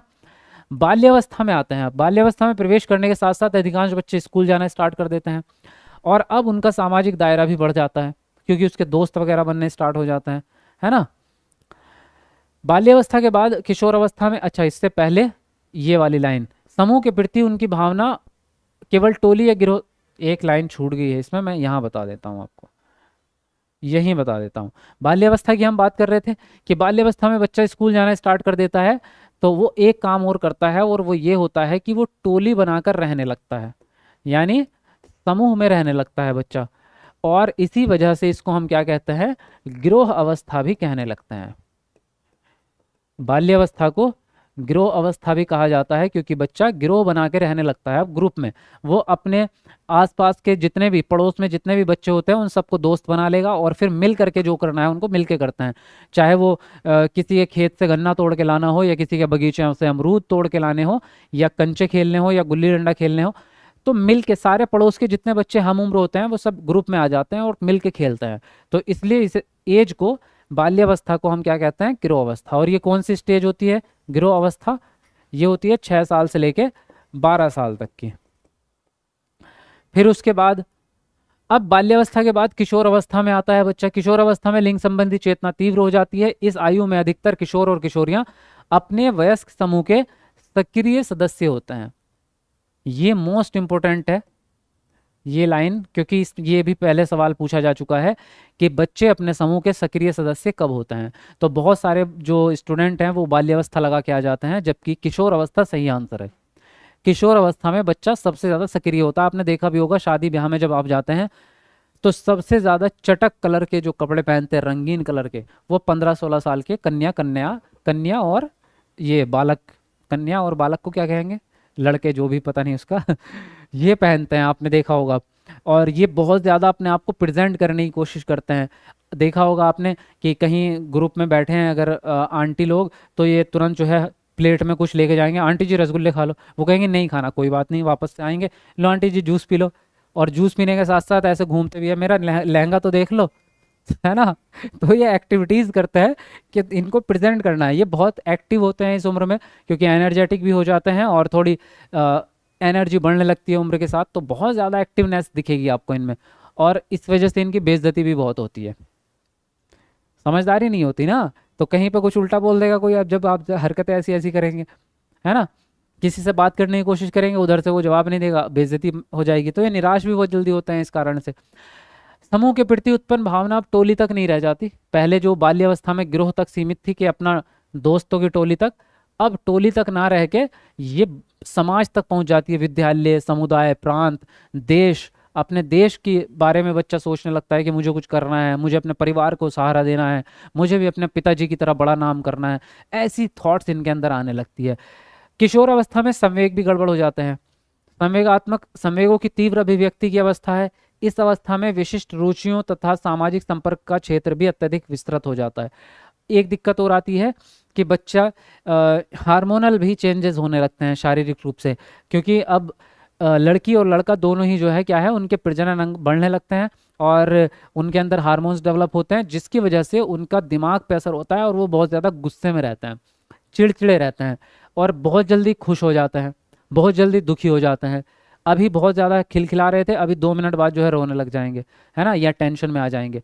उसी उम्र में जो है पढ़ाई का प्रेशर भी रहता है, करियर बनाना है, तो हाई स्कूल इंटर में बच्चे आने लगते हैं तो उसका प्रेशर, तो बहुत ज़्यादा दुखद अवस्था है ये बहुत कंफ्यूजिंग अवस्था है किशोर अवस्था। किशोर अवस्था में व्यक्तिक विशेषताओं के अतिरिक्त सारी संस्कृति, परिवार की सामाजिक और आर्थिक स्थिति, यौन संबंधी स्वतंत्रता और जानकारी इत्यादि उनकी सामाजिक रुचियों और सामाजिक संबंधों को प्रभावित करती हैं। वाइगोत्स्की के सामाजिक सिद्धांत का निहितार्थ, अब ये सबसे मोस्ट इंपोर्टेंट है कि इनके सिद्धांत का निहित अर्थ क्या है, यानी इनके सिद्धांत में क्या अर्थ छुपा हुआ है। ये डायरेक्ट भी क्वेश्चन आया है एक बार सीटेट में कि वाइगोत्स्की के सिद्धांत का निहितार्थ क्या है, तो ऑप्शन में क्या मिलेगा, समस्या समाधान, सहयोगात्मक समस्या समाधान, यानी मिलजुल कर समस्या का सॉल्यूशन ढूंढना। अगर आप मिल करके काम करेंगे तो बड़ी से बड़ी समस्या सॉल्व हो सकती है, ऐसा कहना है वाइगोत्स्की का। तो ये इनके सिद्धांत का सबसे मीनिंग है, सबसे बड़ा। अर्थात बच्चे अपने शिक्षक के निर्देश अनुसार अपने साथियों की सहायता से उन समस्याओं का समाधान कर लेते हैं जिन्हें उन्होंने पहले अपनी कक्षा में देखा है। इसमें वे अपने साथियों के साथ अंतःक्रिया करते हैं और अपने निर्णय पर पहुंचते हैं। शिक्षक का इस कार्य में केवल निर्देश मात्र होता है, वह कक्षा पर कठोरता से नियंत्रण नहीं रखता, केवल बच्चों को स्वतंत्र छोड़ देता है और बच्चे खुद ही मिलजुल कर आपस में उस प्रॉब्लम का सॉल्यूशन निकालते हैं, है ना, तो बच्चों को काम करने का मौका मिलता है। तो ये था इनके सिद्धांत का असली अर्थ, ठीक है। अब आगे बढ़ते हैं और यहाँ पर 3 कॉन्सेप्ट और हैं, इनको और समझते हैं। यहाँ तक समझ में आ रही है, बोलो जल्दी, यहाँ तक क्लियर हो रही है चीजें। और 2200 लाइक हमारे होने वाले हैं, लास्ट लाइक बचा है, बताओ कौन करेगा 2200 वाला लाइक, जल्दी कमेंट को नीचे करके एक बार लाइक दबा दो जिसने नहीं किया। आज हम 2500 का टारगेट रखते हैं, 2500 लाइक का, है ना, तो जल्दी से 2500 लाइक पूरे करो फटाफट से, अपने घर के फ़ोन से भी लाइक कर दिया करो यार, इतनी मेहनत तो तुम्हारे लिए करते ही हैं, है ना।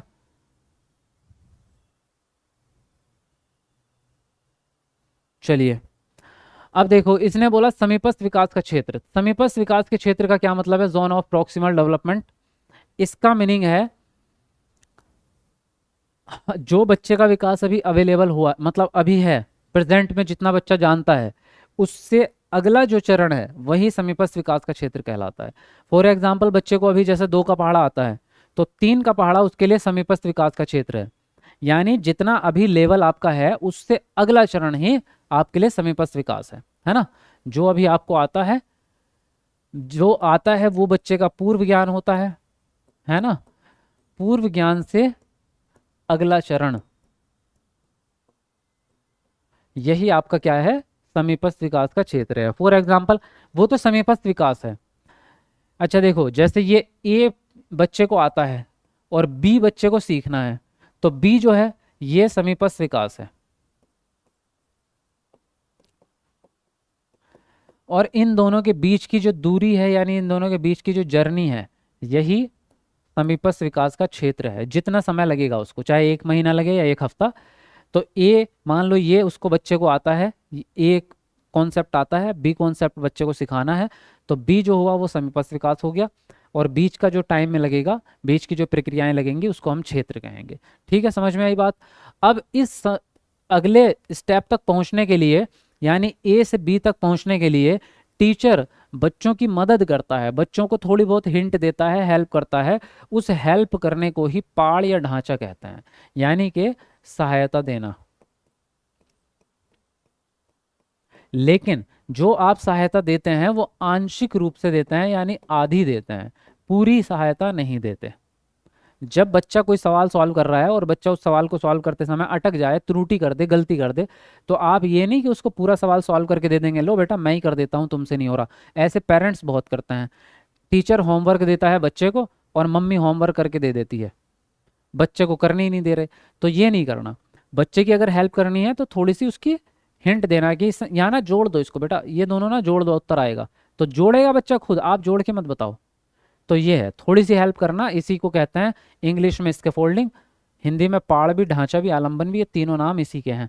एक नाम और आता है मचान, ये सीटेट में कई बार बदलता रहता है, इसलिए मैंने सारे लिख दिए थे।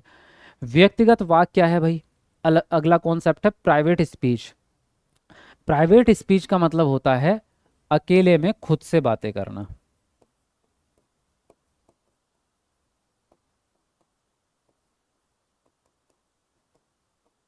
अकेले में खुद से बात करना, इसको कहते हैं प्राइवेट स्पीच।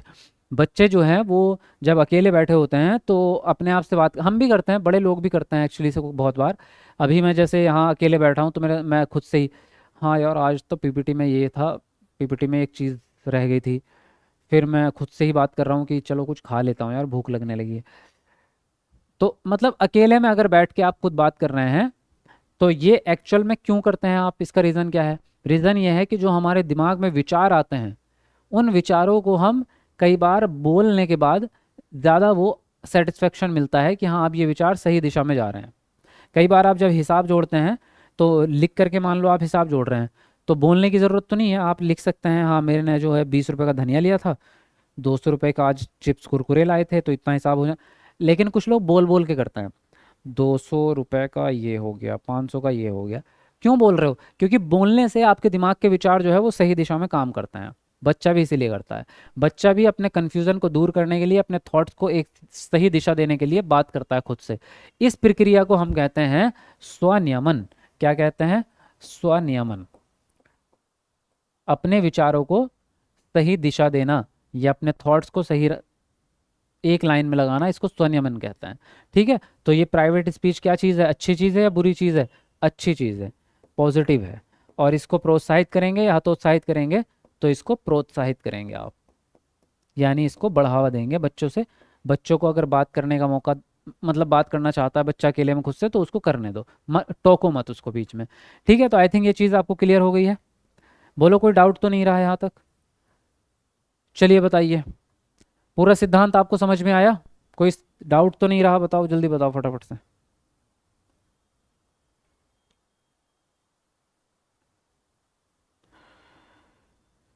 हाँ जी सर, आप सलमान खान जैसे दिखते हो। अंजुम जी, ये तो आप मक्खन लगा रहे हो है ना, मज़े ले रहे हो।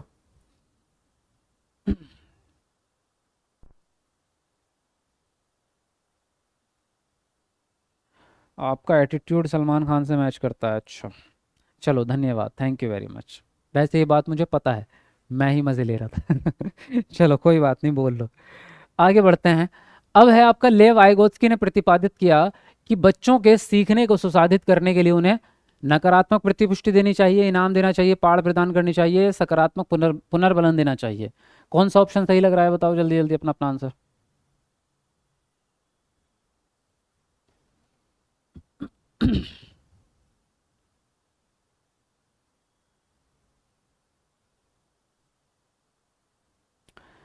देखिए, वाइगोत्स्की के हिसाब से अगर हम बात कर रहे हैं तो बच्चों को सुसाधित करने के लिए नकारात्मक प्रतिपुष्टि तो नहीं देंगे आप, क्योंकि फीडबैक देना है तो पॉजिटिव भी दो, केवल नकारात्मक थोड़ी देंगे। इनाम देना निगेटिव टैग वर्ड है क्योंकि ये लालच है। पुनर्बलन भी निगेटिव टैग वर्ड है।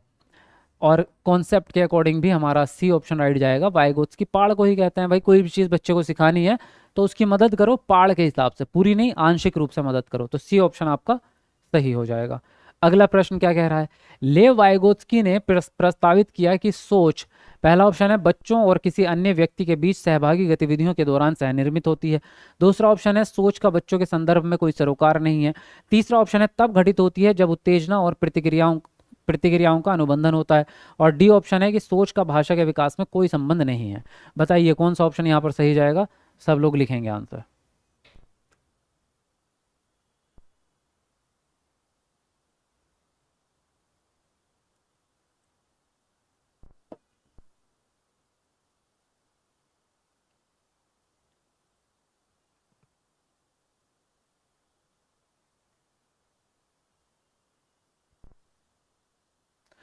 हाँ जी, तो लेव वाइगोत्स्की ने प्रस्तावित किया कि सोच बच्चों के और किसी अन्य व्यक्ति के बीच सहभागी गतिविधियों के दौरान सह निर्मित होती है। यही आंसर आपका राइट जाएगा क्योंकि सह निर्माण वाली बात एकदम सही है।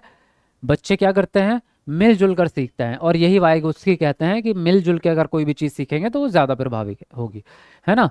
बच्चों के संदर्भ में सोच का सरोकार ही नहीं है, मतलब क्या दिमाग नहीं है बच्चों में, तो बिल्कुल गड़बड़ बात हो गई।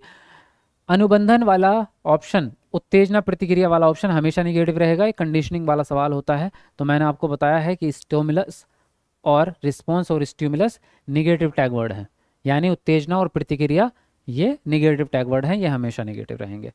फिर बोल रहे हैं कि भाषा का कोई संबंध नहीं है, तो अभी तो इन्होंने बोला है वाइगोत्स्की ने कि संज्ञानात्मक विकास के लिए भाषा बहुत इंपॉर्टेंट है, तो फिर संबंध ना होने का तो कोई सवाल ही नहीं उठता, संबंध तो है ना। आगे क्या कह रहे हैं आपसे, आगे कह रहे हैं कि वाइगोत्स्की के अनुसार बच्चे अपने साथियों के माध्यम से सीखता है। किस माध्यम से, साथियों के साथ सामाजिक संपर्क के माध्यम से, या फिर प्रतियोगिता के माध्यम से, या उनसे लड़ाई करके, या उनका मजाक उड़ाकर, कैसे सीखेंगे बताओ। चलो लिखो जल्दी से अपना आंसर।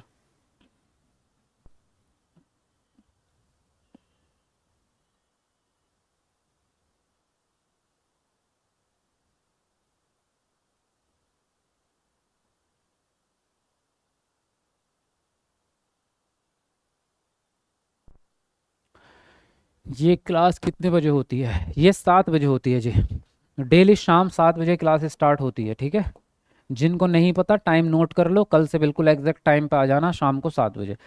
वाइगोत्स्की के अनुसार बच्चे अपने साथियों के माध्यम से सीखेंगे, सामाजिक संपर्क के माध्यम से।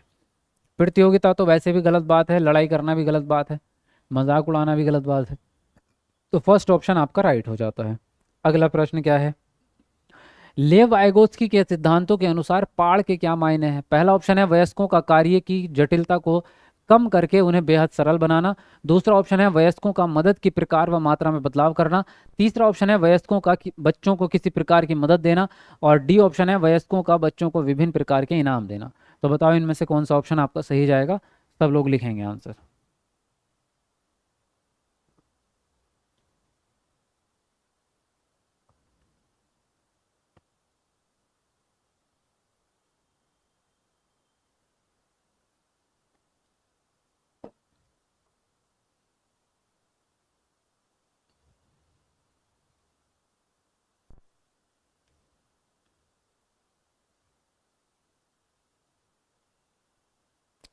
देखो इन्होंने बोला है ले वाइगोत्स्की के हिसाब से पाड़ के क्या मायने हैं, वयस्कों का कार्य की जटिलता को कम करके बेहद सरल बनाना। तो अगर बेहद सरल बना दोगे तो फिर तो बच्चे के लिए सीखने का मौका ही नहीं बचेगा, है ना, तो ये तो नहीं करना। मदद की प्रकार व मात्रा में बदलाव करना पाड़ नहीं होता, केवल मदद देना ही प्रकार पाड़ होता है। पाड़ का मतलब है बच्चे को मदद देना, उसमें बदलाव करना या उसके प्रकार बदलना ऐसा कुछ वाइगोत्स्की ने बताया नहीं है। तो यहाँ पर सी ऑप्शन जाएगा, ना कि बी ऑप्शन, ठीक है। चलिए अगले प्रश्न पे आइए। सोना को एक जटिल समस्या से हल करने में चुनौती का सामना करते देख उसकी शिक्षिका उसको संकेत और इशारे देती है। ले वाइगोत्स्की के सिद्धांत के अनुसार शिक्षिका सोना को पाठ प्रदान करके किस पर पहुंचने में मदद कर रही है।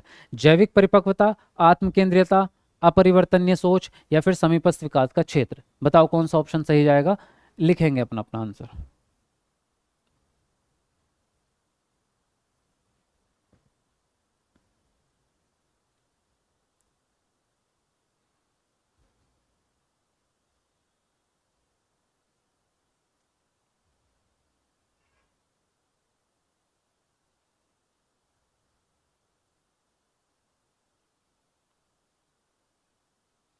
हाँ जी, तो देखो पाड़ देने का मकसद क्या होता है? पाड़ देने का मतलब है कि बच्चे को अगला स्टेप सिखाना। बच्चा जहाँ अभी है जिस लेवल पे, उससे अगला स्टेप सिखाना। और अगला स्टेप सिखाने का मतलब क्या होता है? अगले स्टेप को हम क्या कहते हैं? समीपस्थ विकास कहते हैं। तो आंसर राइट होगा आपका डी ऑप्शन, है ना। वैसे भी देखो ये दोनों चीज़ें तो, तीनों ही चीज़ें जीन प्याजे से संबंधित है, वाइगोत्स्की से रिलेटेड है ही नहीं। तो वैसे भी आप छांट सकते हो आंसर। और कॉन्सेप्चुअल तरीके से भी पाड़ हम इसीलिए देते हैं ताकि बच्चे समीपस्थ विकास के क्षेत्र को पार कर सके, ठीक है। तो ये दो सिद्धांत आपके कंप्लीट हो गए हैं। कॉल्बर ये वाइगोत्स्की का सिद्धांत भी खत्म हो गया, जीन पियाजे भी खत्म हो गया। और कल हम इसका सेकंड पार्ट करेंगे क्योंकि क्लास बहुत लंबी होती जा रही है। तो इतनी लंबी क्लास शायद आपके लिए भी बोरिंग हो जाएगी देखना। वैसे तो आपके लिए बोरिंग नहीं होती, आप बाद में देख लेते हैं, लेकिन इसको फिर भी हम कल करेंगे, ठीक है। कल हम कॉल्बर का सिद्धांत पढ़ेंगे, हावर्ड गार्डनर का सिद्धांत पढ़ेंगे, और चॉम्स्की, और देखेंगे और एक दो अगर टाइम ज़्यादा रहे तो ज़्यादा पढ़ेंगे, ठीक है। अब आप बताओ आज के लिए काफ़ी है कि आगे पढ़ना तो नहीं चाह रहे? कभी आप कहें कि सर आप तो भाग रहे हैं, हम तो पढ़ना चाह रहे थे। और मैं लास्ट में आपको ये कहना चाहूँगा कि जिसने भी गारंटी बैच नहीं लिया है 5.0, तो वो गारंटी बैच में एडमिशन ज़रूर ले लो, क्योंकि यही इकलौता एकमात्र ऐसा तरीका है जो 100% गारंटी से आपको सीटेट पास कराएगा। इसमें आपको 100% गारंटी रहती है, आप फेल नहीं हो सकते, बल्कि आप टॉपर ही बनेंगे इसमें। और जाहिर है अगर आप टॉपर बने तो आपको इनाम भी बहुत बड़े मिलते हैं, इसमें गिफ्ट भी बहुत बड़े मिलते हैं आपको। और अभी आपको इस पे ऑफ़र भी चल रहा है, तो आप कॉल कर लेना एकेडमी में, ये एकेडमी के नंबर हैं। हमारी टीम आपको पूरी बात समझा देगी किस तरह से आपका एडमिशन होगा, ठीक है भाई। कुछ और कहना है किसी को, कुछ पूछना है तो जल्दी से पूछ सकते हैं आप।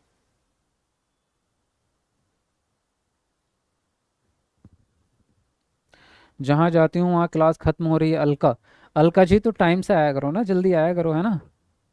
मज़ा आ रहा है आपसे पढ़कर, अच्छा बहुत बढ़िया, वेरी इंटरेस्टिंग क्लास जी।